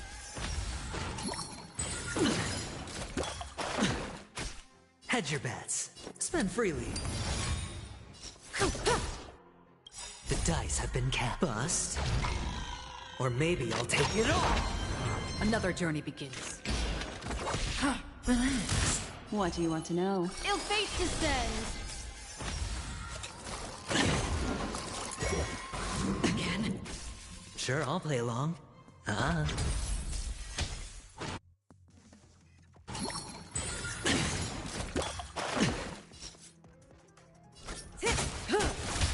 Free whip on the still waters of oblivion. Stand still. Watch your head. I weep for the departed. It too shall fall. Alas, they remain but slaves till the very end, with the illusion of freedom. Thus concludes the second act. Amidst an illusory harmony, Land of the Exiles charted its course toward becoming the planet of festivities. This is how Penacony fell under the family's control. Since the arrival of the Harmony, the Land of the Exiles has undergone dramatic changes, not all of which have proven beneficial. This guy really loves dramatic scenes. Bet he comes from a whole lineage of stage performers.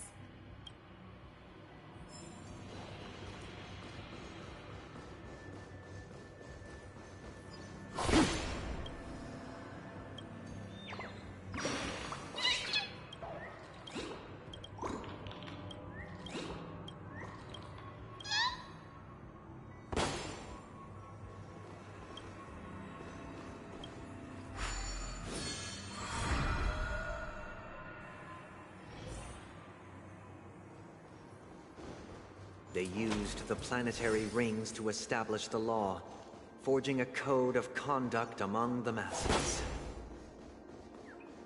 A grand lyre with black and white keys served as an instrument, while symbols of articulation and numerical notation took the form of musical notes.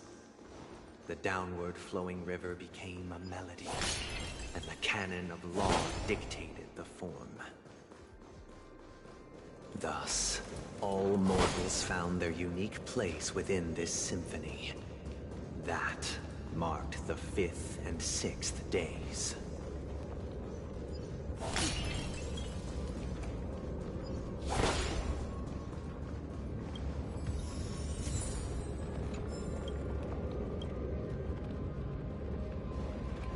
This guy is really into these puppets.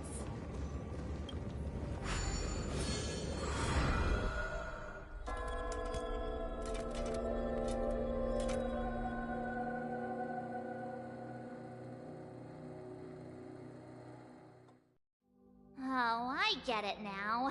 The last scene is all about singing the praises of the Order. And the atmosphere here is completely different from the previous two scenes.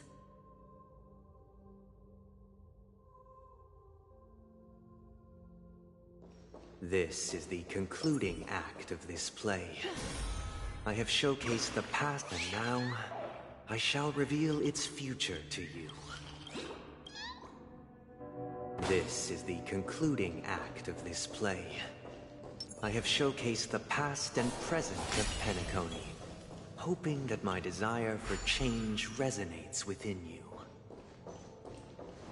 And now, I shall reveal its future to you. For the people. If the people lack foresight, we will make choices on their behalf and bear the responsibility. Stream forth, gleam of old winds.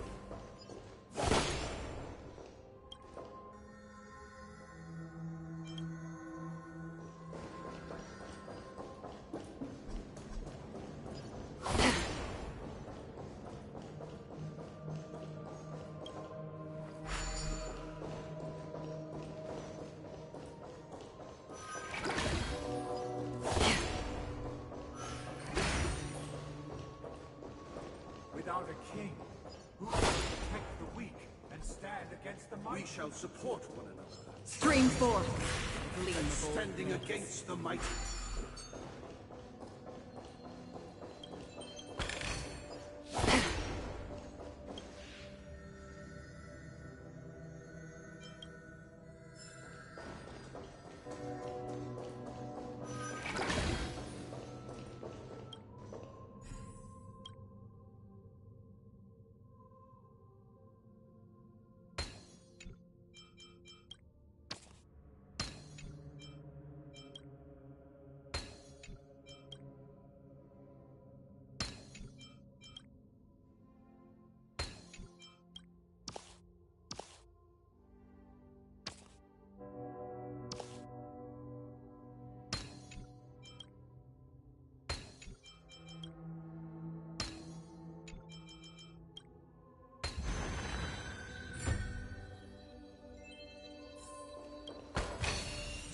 Seek, and you will find.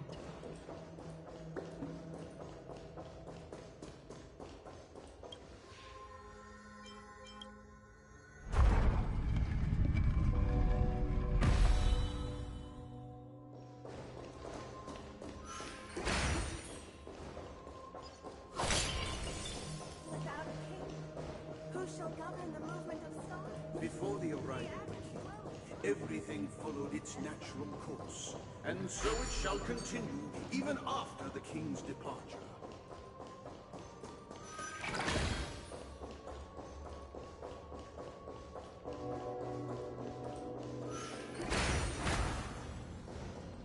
Stream forth, the gleam of old winds.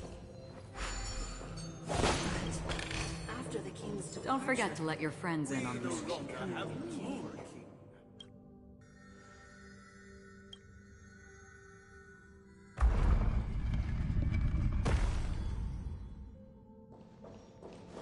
Stream forth, gleam of old winds.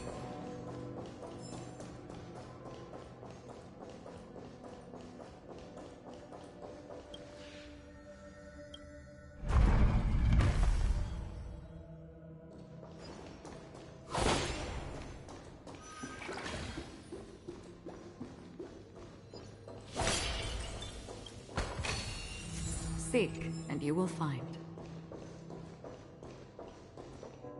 Hey, aren't we supposed to kick off a short story and have a fight here just like we did in the previous acts? Why aren't any of these puppets saying anything? Perhaps we'll need to complete the story ourselves, just like we did before. So, do you think their mind needs tinkering or something?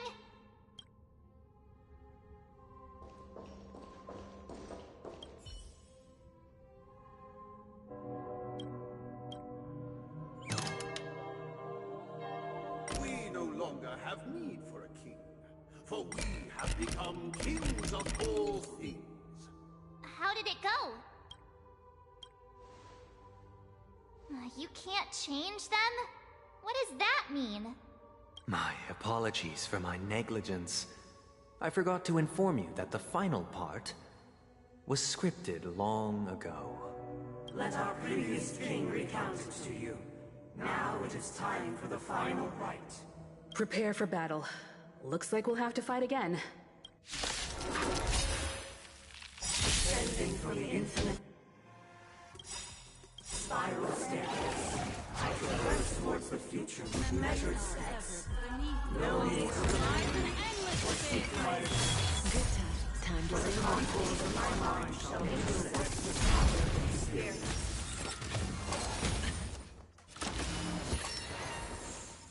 High stakes, high reward. It's on me. Stand still. I weep for the departed. It too shall fall. May as well kill them all. Another journey becomes still waters of oblivion. I hit the mark. Relax.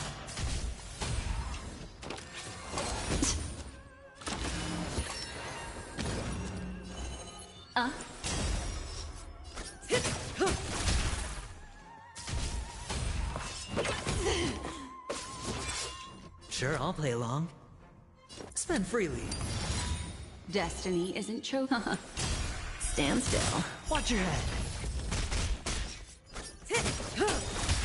Free will, or was it fate? I weep for the departed. It too shall fall.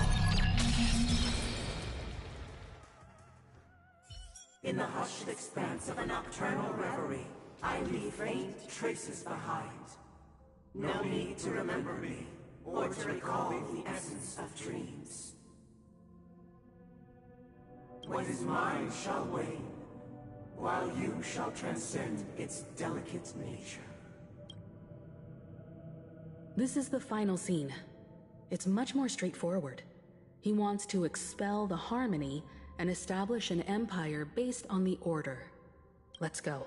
Once this stage play concludes, it'll be time for the main event, the Charmony Festival.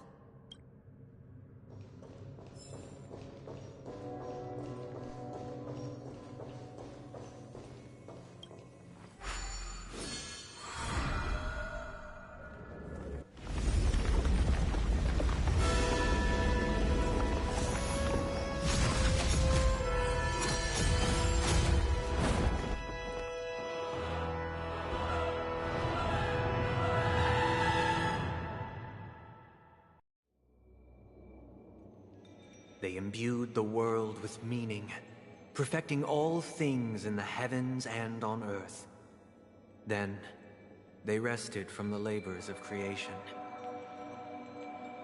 Yet, all beings cried out to Enna. Under the banner of the Order, you have defined all things in the cosmos. But this made us realize that we are but puppets in your hands. Thus, on that day, all beings united and cast the Eon into the abyss of oblivion. This Grand Theater looks totally different. Is this the power of the Order? Everyone, get ready. This could be a tough battle.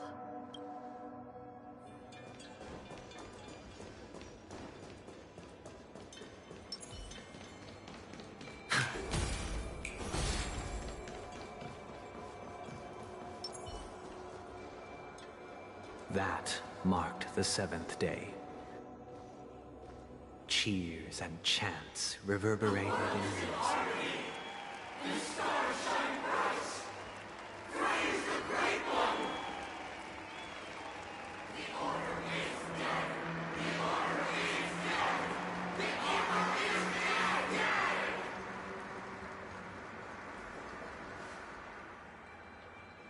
Look, there he is!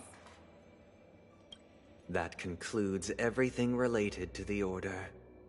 What are your reflections on this, my dear guests? Nevertheless, this is but a trivial blip in the annals of galactic history. What truly matters is the course this river shall take in the days to come. You've arrived at the perfect moment. The Charmony Festival is about to commence, and it would be a shame if you were absent for the Harmony's prologue. Allow me to extend my warmest welcome once more. Welcome to Penacony Grand Theater, the very core of the sweet dream, the abode of the Stellaron, the grand stage of the Charmony Festival, and the very place where the future of Penacony shall be determined through conflict.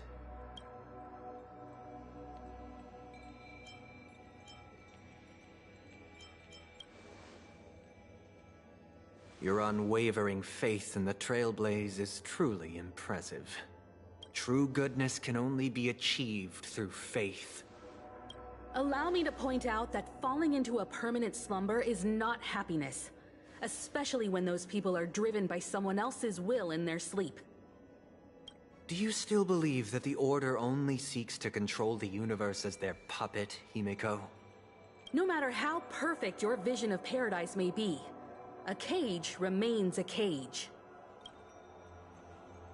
People will never achieve true happiness in a world like that. They would just be toys for the Eon. It seems you have misunderstood my intentions. Allow me to clarify. My desire is not to resurrect a fallen Eon, or become one myself. My sole objective is to create a paradise free from Eons, where the Order ensures the dignity and happiness of all humanity. A paradise exclusive to us human beings. That's not the case. If people are to live with dignity, there must be nothing and no one above them. In your so-called paradise, you would be the one reigning supreme. Looks like we won't be able to convince each other.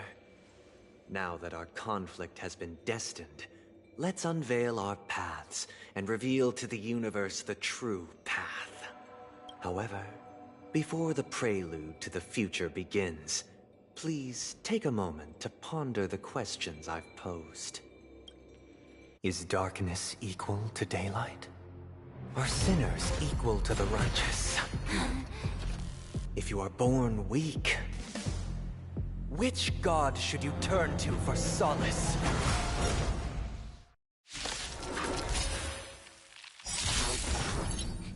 The Eon, great light, under the banner of the Order, you magnify all things in the cosmos. High stakes, high reward. It's on me. What do you want to know? Stand still. Another journey begins. Relax. I weep for the departed. It too shall fall. Good times never last. Time to say bye. Boom.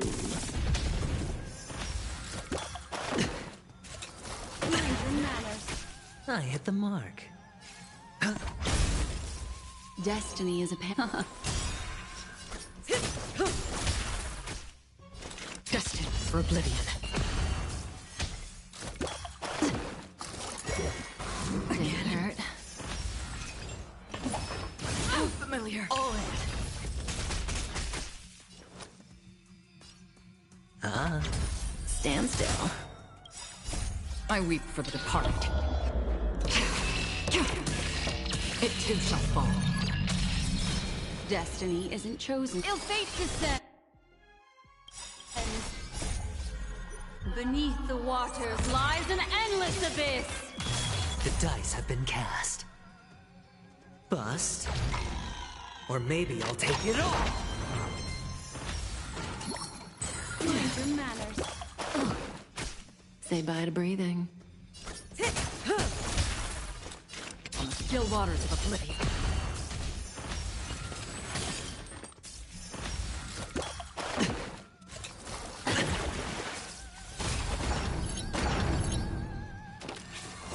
Again.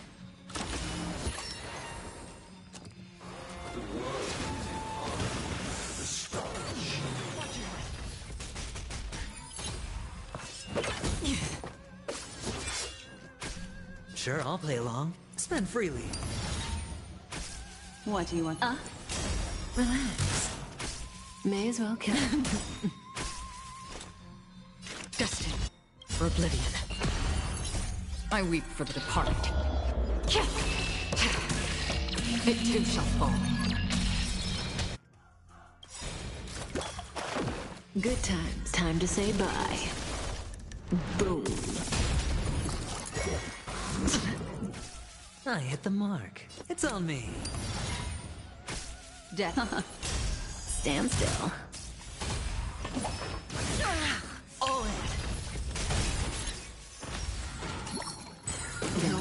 tricks already. Cutting the net. Free will, or was it from still waters of oblivion? Again? Hedge your bets. Spend freely.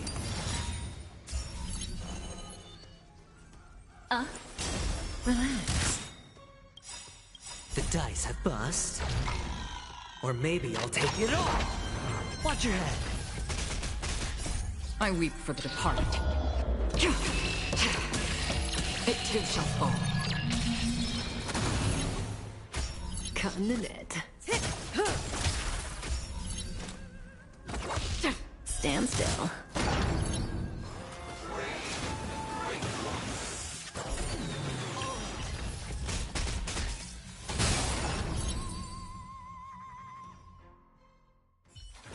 I already know your decision.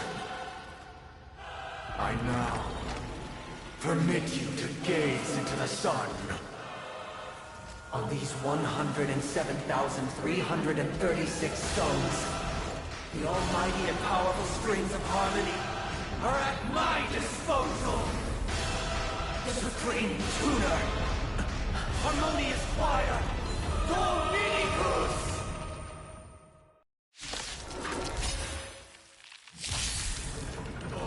Lost souls, come and meet your master. The embodiment of the harmony? So the true purpose of the Charmony Festival is to usurp it?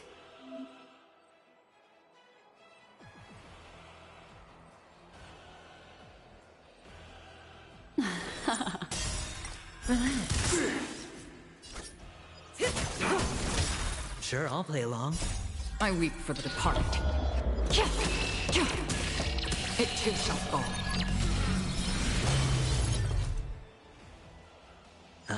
Stand still. Another journey becomes still water of oblivion. Memories are beneath the waters lies an endless abyss. Good time. Time to say bye. Boom. I'm feeling like there's another world. Wise and perceptive as you are, answer me.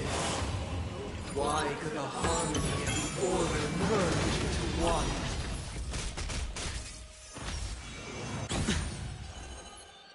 Ill tidings manifest. Disorderly noise.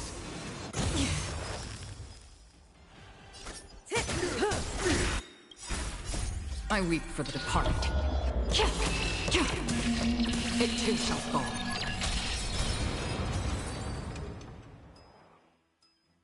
The time has come. Creation will be reborn from the remains of the gods. Dan Heng?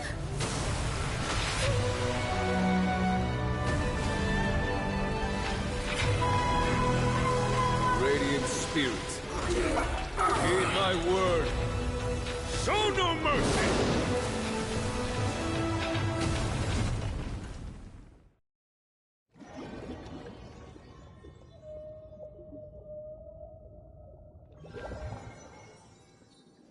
Wake up! Wake up! Hey, wake up! The sun's frying your butt! Huh? Are you alright? Can you hear me? Do you remember your name?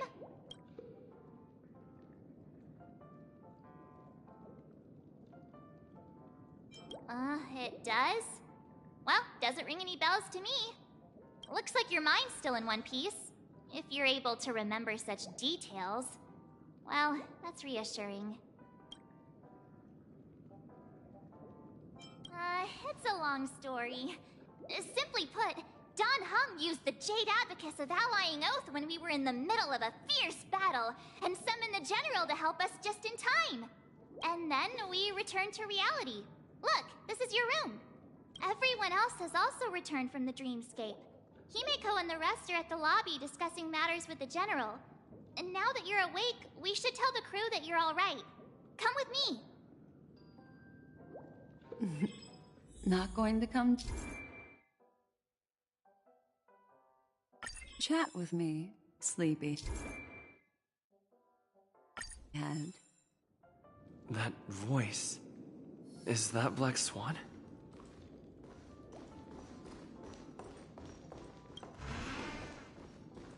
Hey, where are you going? Hey, we meet again, Sleepyhead. What's Miss Black Swan doing here? Nothing, Miss March. I noticed he was awake and wanted to check to see how he was doing. Though the strike from the General was timely, its destruction was also immense. When emanators collide, ordinary people inevitably suffer. But, luckily for them, the dreamscape is my home turf. Thankfully, I managed to get everyone out before the harmonious choir collapsed. Oh, so that's what happened! Thank you, Miss Black Swan! Don't mention it. After all, I wouldn't want to see such precious memories vanish. You're heading to see your friends, aren't you?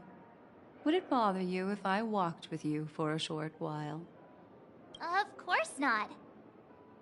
But you're not planning on doing something like last time, are you? Why would you think that? I've never harbored any ill intentions. Well, not when you are around, anyway. Himeko and Mr. Yang are probably still busy. Let's go look for Don Hung first!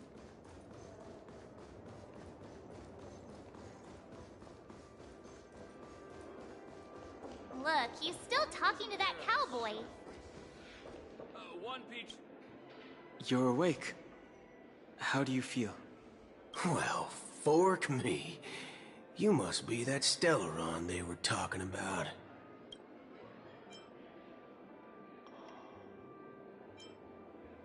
Allow me to introduce him to you.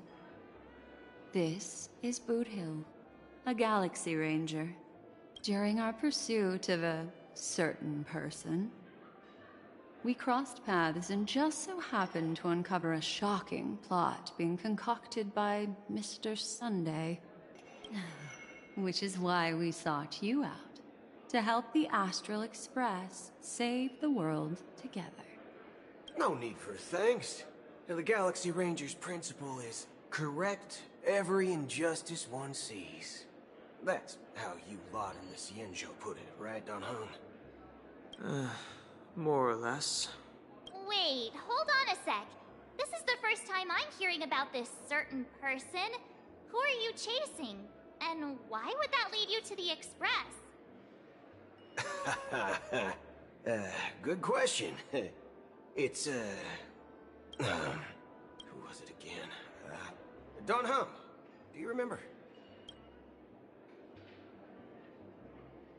No, that ain't it. I just can't seem to recall. Weird. My neurochip hasn't registered any malfunctions. I can't seem to remember either. What's going on? Heck. Forget about it. If it slipped all our minds, reckon that person was just a minor scoundrel. Unimportant. Ain't gonna stop us from piecing together the story anyhow. Yes, when the dust settles, I'll just think of a way to recall it in the memory zone. Everyone, let's hurry up and look for Miss Himiko, shall we?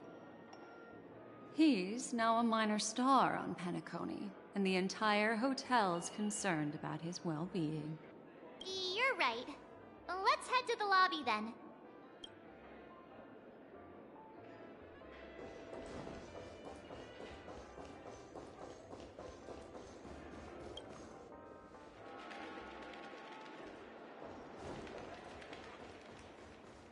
Look, they're with the...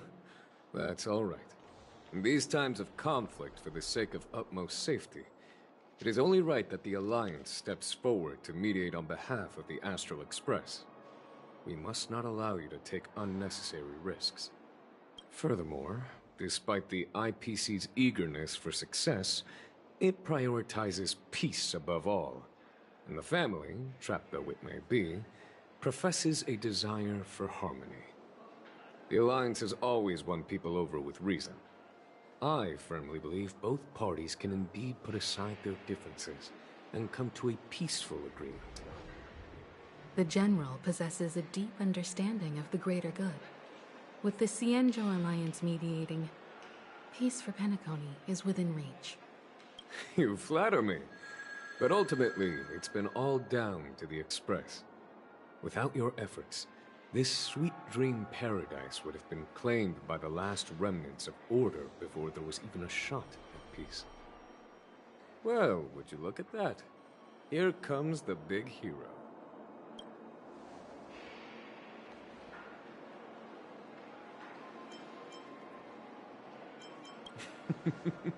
Here's the galactic baseballer, the paragon of both heroism and humility. Are you okay? I heard you couldn't wake up. Are you feeling unwell? Don't worry, Mr. Yang. There is nothing wrong with him. He practically burned through a lifetime's worth of jokes on the way here. What about you, Mr. Yang? I heard that even Miss Robin wasn't spared. And that guy locked you both up. It's a long story. But at least Mr. Sunday took it easy on us. He used an ability called tuning to connect our consciousnesses with his. In other words, he imprisoned us within his consciousness. Thanks to General Jing Yuan's destruction of the Harmonious Choir, we were able to escape. He used that tuning on us too. Does that mean that we were almost imprisoned as well? I can confidently say now, he was truly after a fair fight with us. Had he wanted, he could have easily taken us down, without so much as lifting a finger. Speaking of the Oak family head, where is he now? It's complicated, but in a nutshell, he's now the former Oak family head. The IPC has named him the key figure in the family's Penacony split, citing a threat to cosmic peace. He must represent the family and answer for the unrest caused. His trial is set to take place at Pier Point. The family quickly labeled him and the remnants of the Order as enemies, declaring the turmoil an internal rebellion. This move effectively barred the IPC from intervening in family affairs on both moral and rational grounds. Everyone really has their own agenda, after all. Then, what's going to happen to Miss Robin? She and Sunday won't be able to deny their involvement in the Charmony Festival. They're siblings, after all. Why the sigh, General? I can only say that this incident is an unexpected mess for the girl.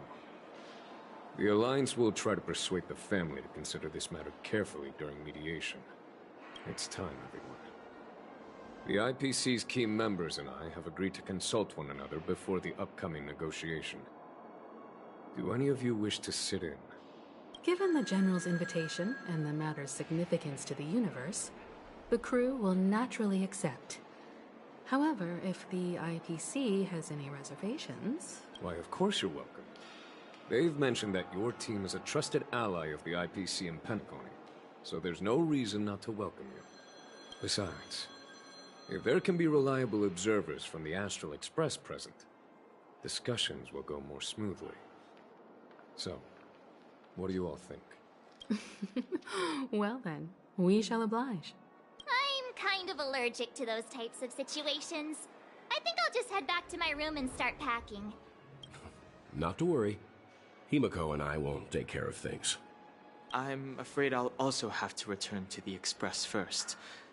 The conductor is worried about us. It's best I go and explain the situation. Thank you. What about you, Will you join Welt and me? Or have you got other plans?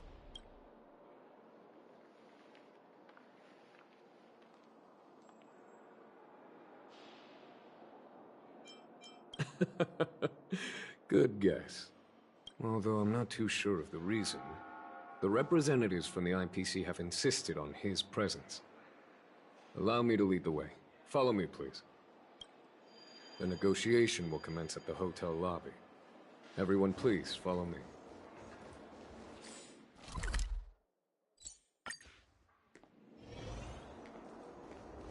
Mr. Aventurine and Miss Topaz are here too.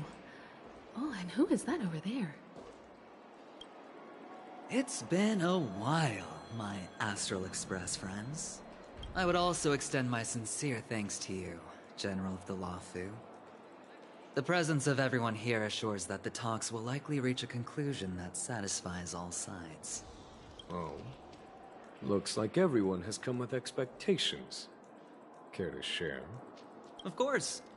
Topaz, if you please. Sure, leave it to me. In summary, it's good news. After much deliberation from the Strategic Investment Department's Council, the absolute majority of members have agreed to the following resolutions. In light of long-term considerations for interastral peace, and by authority of Pierpoint HQ, the Strategic Investment Department, on behalf of the Interastral Peace Corporation, will permanently relinquish its claim on Penacony sovereignty and offer unconditional support of the family's rebuilding efforts on Penacony. Now that's something.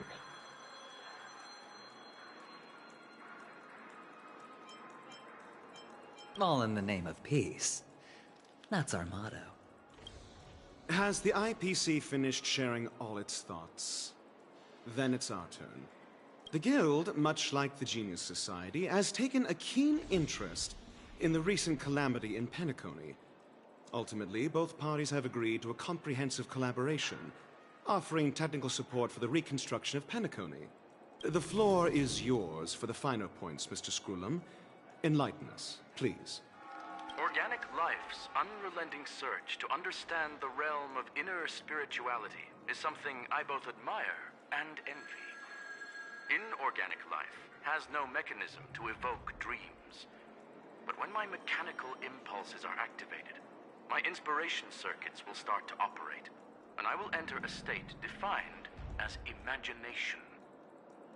Every time, within the realm of imagination, there emerges a fire from the shadows. It is warm, bright. I frequently ponder this flame might represent the essence of intelligence. A cluster of inspiration ignited by high temperatures. The future direction of the universe may well lie within it. Alas, they are nothing but projections of my thought system to me. Desired, but unattainable. But after learning of Penacony's accomplishments, I have come to realize that the flame is not beyond my grasp.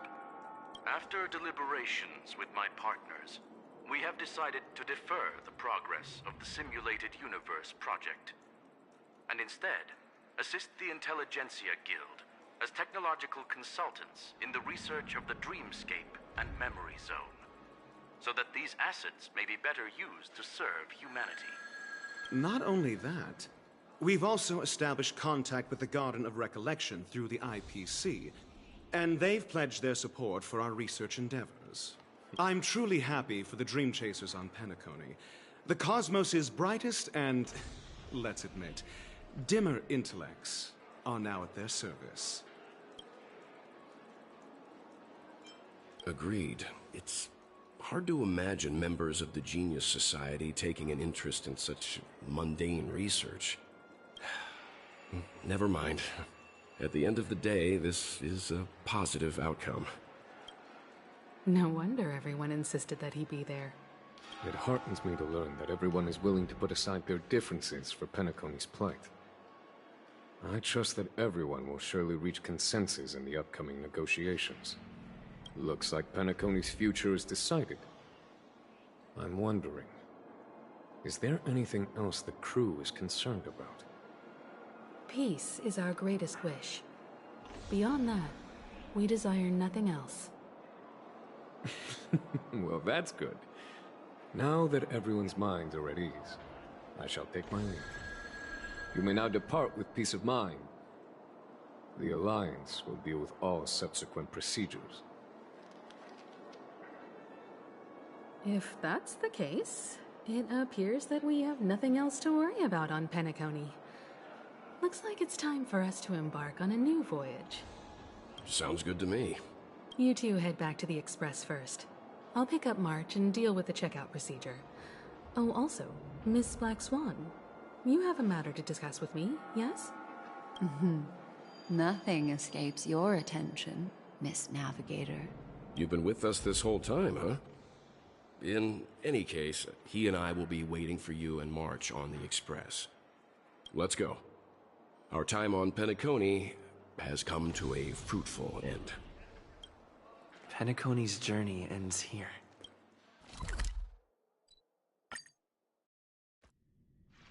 The navigation meeting is about to start.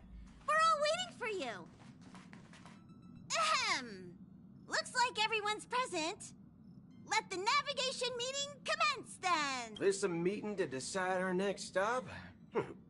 How we doing this? A show of hands. Hold your horses, cowboy. It's for those to decide. I'm just catching a lift. Don't sweat it. Allow me to explain. Mr. Boothill and Miss Black Swan submitted a request to temporarily travel with the Express for their own personal reasons. As you all may know, the Astral Express never declines any passenger whose heart yearns for the distant stars. Therefore, they will be traveling with us for a while until they reach their destinations. Whoa, the Express is going to be much livelier now. But, Miss Black Swan, you better not use your memo keeper abilities to pull any pranks. Understood, Miss March. I promise you, you'll never see me in your room while you're taking a break. Don't! You're freaking me out. All right. Now that everyone's met everyone, we can continue our navigation meeting. Firstly, Pom-Pom wishes to thank everyone. If it weren't for you all unearthing the truth about Penacony, Pom-Pom would have never known where Mikhail and the rest had gone. What they had to go through was regrettable, but I reckon they all fulfilled their wishes. And it was thanks to all of you. Thank you, everyone. Now then, we come to the crux of this navigation meeting. We must decide on the Express's next stop. Let me introduce our current options. The first choice is from Himiko, the oceanic planet of Lushaka, a planet composed entirely of water. Many aquatic races reside there. Of course, it's also the home planet of the venerable, nameless Mikhail. The second choice is the agate world Melustanen, suggested by Welt. It's famed as one of the initial sites of the Stellaron disaster, and the place where the beauty Idrilla ascended. Today, it's celebrated as a planet of undying allure. The third choice is Edostar, a planet nestled within a vast ion storm region, currently under assault by the Antimatter Legion. However, the distress signals from there have recently ceased, prompting the IPC's wish for us to check in on the situation. The last choice, courtesy of Black Swan, is the glass belt Petravia, a massive belt of asteroids that was turned to glass by the Lord Ravager Zephyro. These days, it's apparently known to house one of the branches of the Morning Actors Troupe. Ooh, so many options. I'm seeing stars already. Next up, everyone will select the destination that they wish to visit, and then we'll put it to a vote.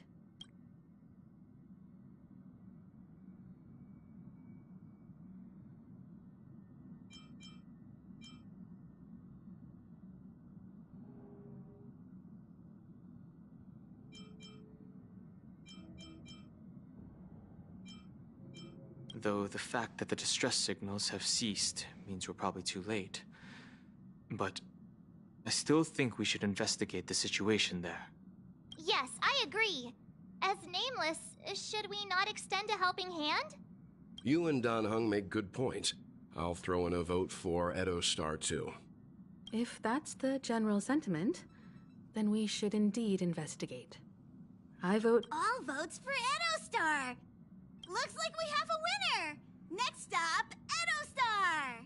Then this navigation meeting is adjourned. I'll go check the warp jump coordinates. Everyone can catch up on some rest in the meantime. When it's time to make the jump, Pom-Pom will make an announcement. There's still some time before the jump. What should I do?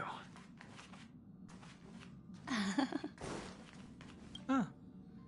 For some reason, I'm suddenly stricken by the feeling that we haven't crossed paths in quite some time. Perhaps the joy of reuniting after a long time can also be considered just another part of the Trailblaze. Got it.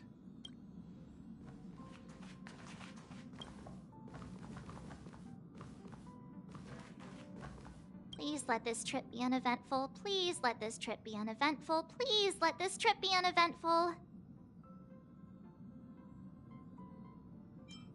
Mumbling? I'm praying. The last couple of trailblazing expeditions have been downright terrifying. It's about time we had some fun, cozy, and cute adventures for a change. Come on, start praying with me. Please let this trip be uneventful. Please let this trip be uneventful. Please let this trip be uneventful.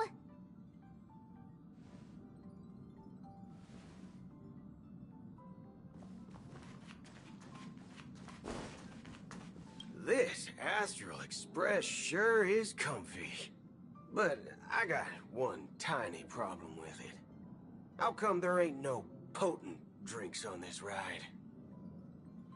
I can live without malt juice, but at least stock something else. Like that white gem, common as dirt and not too pricey.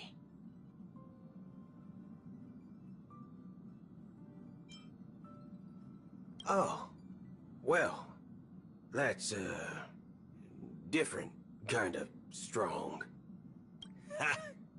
All these years out in the wild, and now I'm bunking in luxury. Gotta say, it's quite the treat.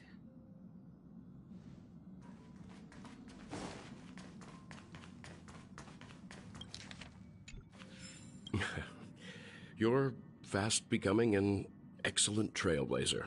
It's an honor to be able to watch you grow. Don't downplay your achievements. Everyone has witnessed your growth. I've known many warriors in my time, and only a few achieve the kind of growth you have. Back home, where I'm from, you'd be rated at least an S tier. It's not been easy for you these past few days. You've earned some downtime. I'm looking forward to seeing how you'll perform on our next journey. Come to think of it, this trip to Penacony was the first time we trailblazed together, wasn't it? Don't worry. We'll have plenty of time to spend together on the Express, so there'll definitely be more chances for adventures like this. Turn in early today. You've really been pushing yourself hard recently. If you don't take this chance to recharge, it could lead to long-term problems. It seems fine when you're young, but it's a different story as you age.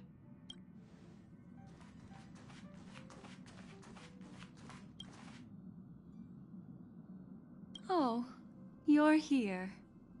Seeing your reflection among the stars in the porthole really does seem somewhat surreal. How about it? This journey of beautiful dreams. Was it to your liking?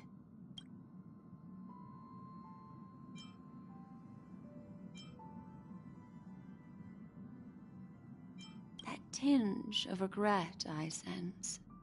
Oh, these are the kinds of lasting memories I cherish. So, how about you hand that small parting gift back to me? I'm quite eager to have it back. Oh? Never mind. I just stumbled upon a particularly fascinating spot in your memory. Before I explain, I would like to apologize to you. This farewell gift I gave you isn't really a compass from the memory zone, but merely an empty light cone. Remember when we entered the hotel in the dreamscape for the first time, and I procured a few trinkets from your companions? Their functions are similar. This way, I can always be attuned to your location, ready to assist immediately if you encounter any threats. But this is not its most intrinsic function. Light cones are slices of light used to encapsulate solidified phenomena. This empty light cone is the same. It can etch your memories in their most vivid form, and then allow me to admire and manipulate them, turning them into unique mementos. All the world is born from the power of mind and soul, and that power is memory. To prevent ourselves from being forgotten by the world, we must make the world remember us, or use our memories to recreate it. Life, seemingly vast, offers but a scant collection of impactful memories. Some joyful, some sorrowful, some light, some heavy. But you are different. Memory is a reflection of the future. Within that reflection, I see your unparalleled worth. You have the power to craft memories that can captivate the world.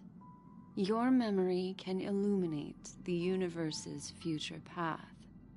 And that memory will be as scintillating as the star clusters you see in this porthole.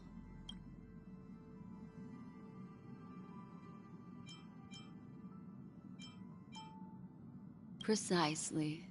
But do you know the deeper meaning behind it? The reason is simple.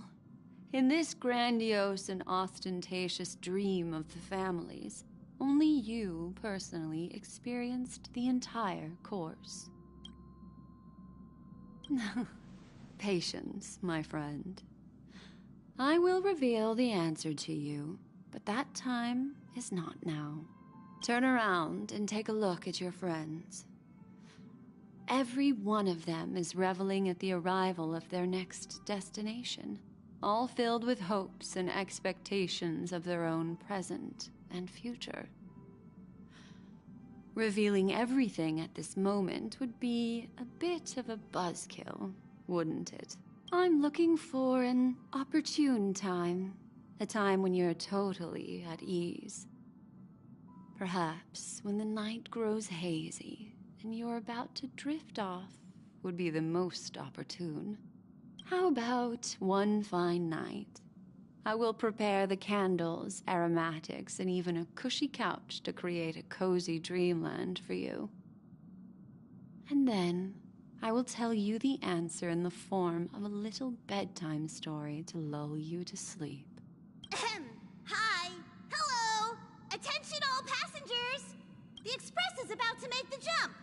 Please be seated and hold on! It looks like we're finally about to set off. There are countless gleaming memories out there waiting for us. Why don't we just leave it at that for now?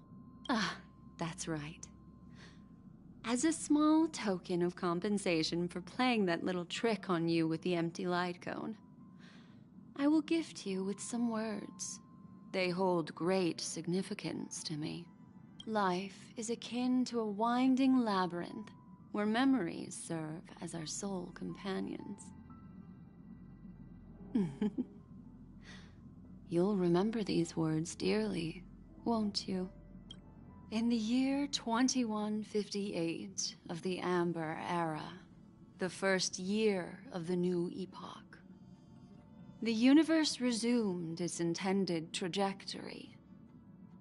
The kindling of conspiracy smoldered in Penacony, the land of the dreams. Failing to erupt into a blaze, it instead flickered briefly on Klapoth's anvil, before vanishing in the blink of an eye. The dead and those fated to die remain in their eternal slumber, while the living find solace in deep sleep.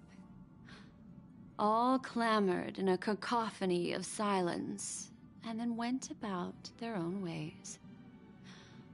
The cosmos emanated a vitality characteristic of a new era, all for the modest price of a brother and sister's mild grief. Babies are born as stars extinguish. The silver rail unfolds. The story of the Astral Express comes to a close, yet it also embarks anew.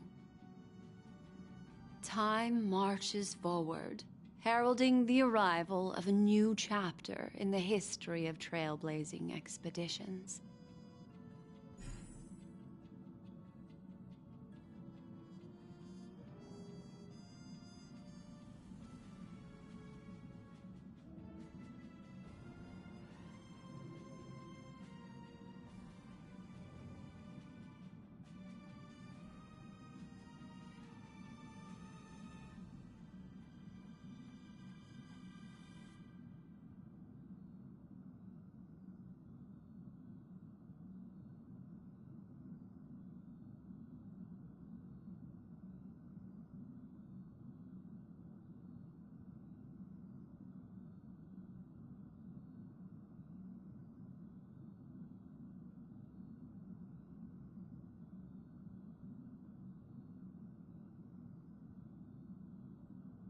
Countless shooting stars streak the sky tonight. If you can pick the right one, it will carry your wish to thousands of distant worlds. You're feeling very relaxed now, aren't you? So, then, it's time to tell you a little bedtime story.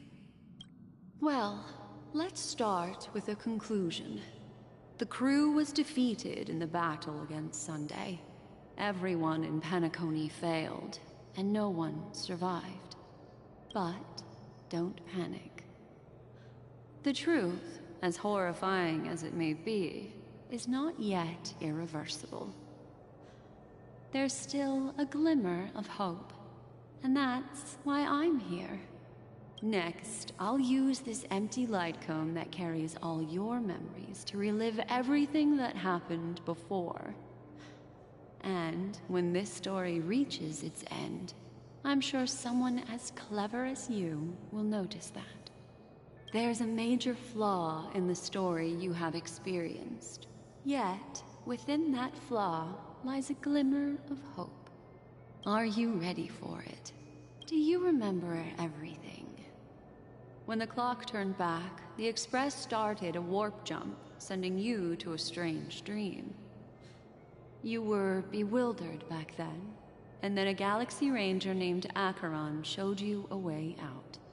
When you arrived at the Reverie Hotel, you met the doorman Misha and had a confrontation with Aventurine, an IPC representative.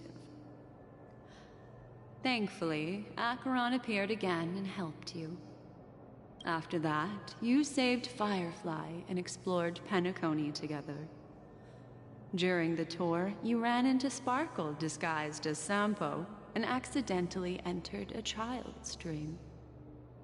There, I rescued both of you from death, but Firefly didn't return to reality.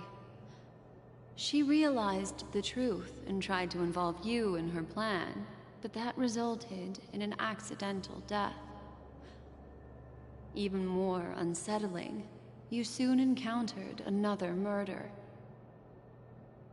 The 2 cases of death prompted you to investigate the truth behind the sweet dream. Despite your efforts to gather information about the 2 victims, you didn't make much progress. But you did learn about the Watchmaker from Gallagher. Meanwhile, Aventurine was secretly carrying out his scheme, in which you were one of the pawns. In the midst of a fierce battle, Acheron revealed her true identity as an emanator of the Nihility and unsheathed her sword. That strike foiled Aventurine's plan and opened a passage between the Sweet Dream and the original memory zone. Upon your arrival at Dreamflux Reef, you learned the truth that death was actually dormancy, as well as the truth about the dreamscape, the Stellaron, and the bellboy, Misha. You split up with Sunday and Robin, looking for a way to seal the Stellaron.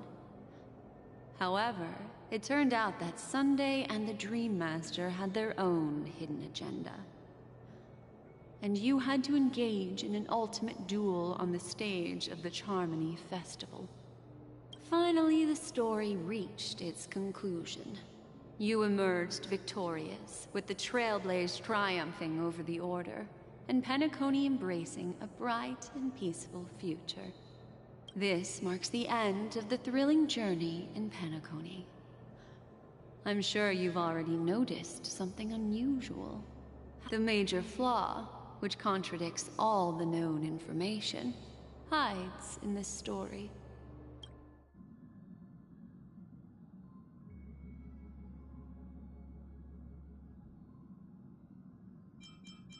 It is true that Gallagher is a history fictionologist, but he didn't lie in this matter.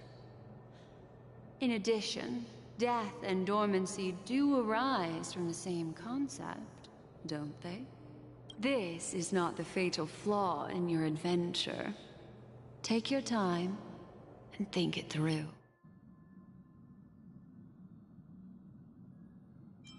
Well, although the fake deaths of those two ladies don't align with our initial assumptions, this fact itself doesn't contradict the information we have so far. I'll go ahead and eliminate that incorrect answer for you. So, what is the fatal flaw? Are you suggesting that the sleeping and shapeless never bestows its gaze upon anyone, and thus no one can truly possess the power of the nihility? That's a very astute guess.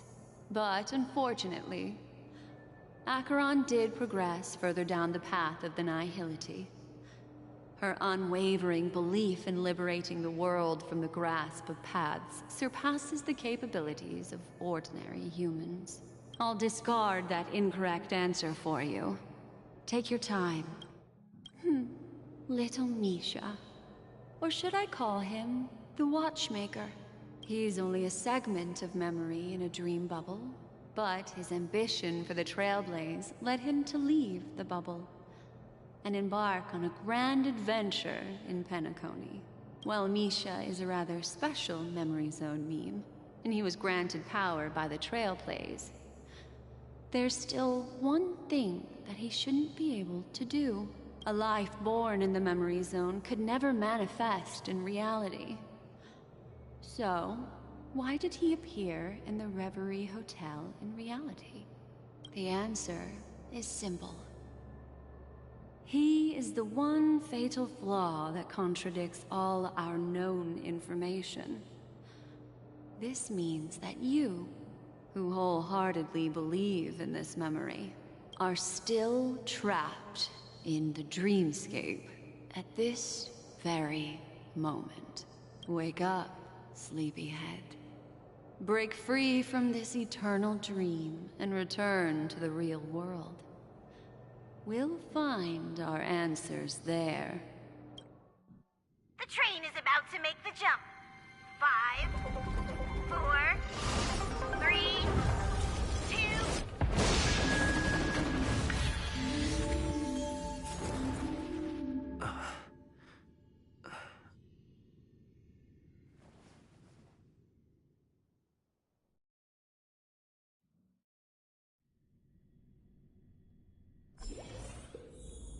This way, darling.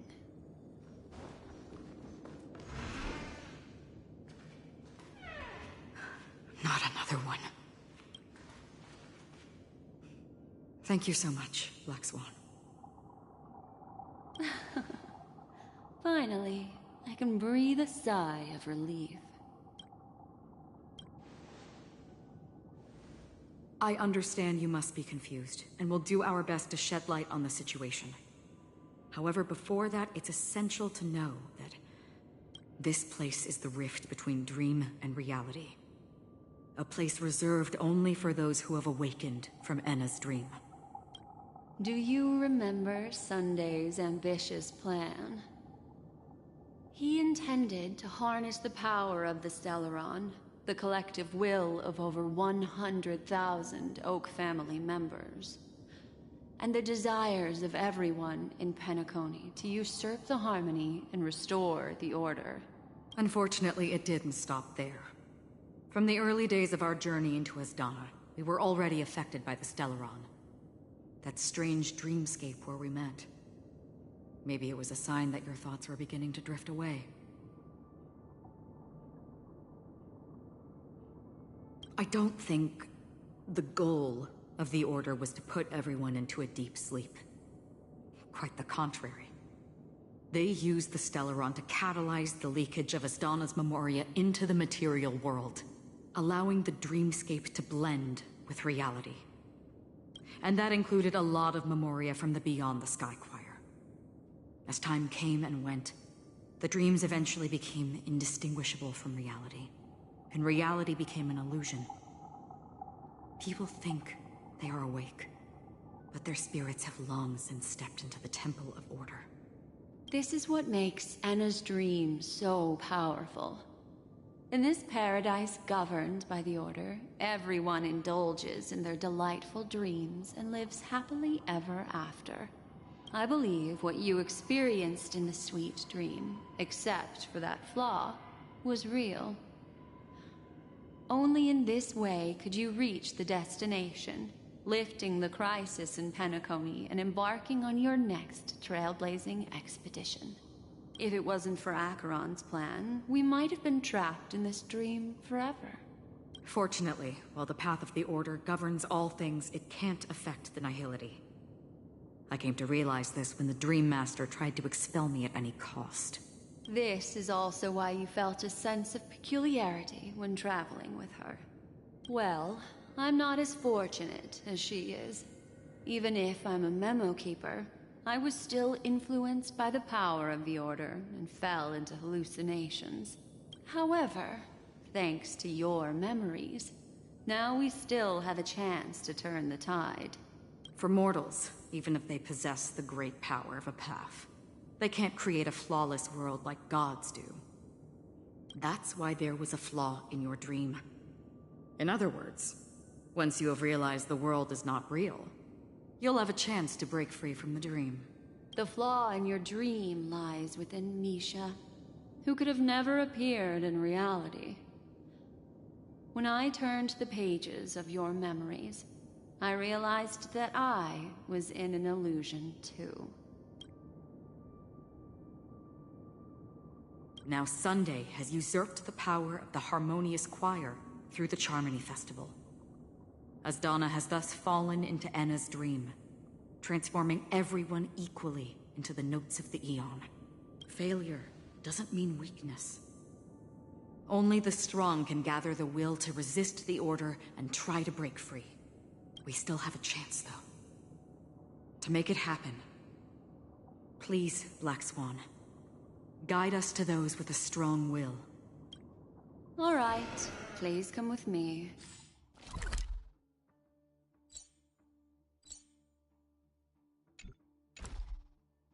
These people are... They're the ones who accept Enna's dream and indulge in their happy illusions. We have no means to wake them up now. Not even your clockwork will do the trick. However, there are still other things we can do. Let's keep going.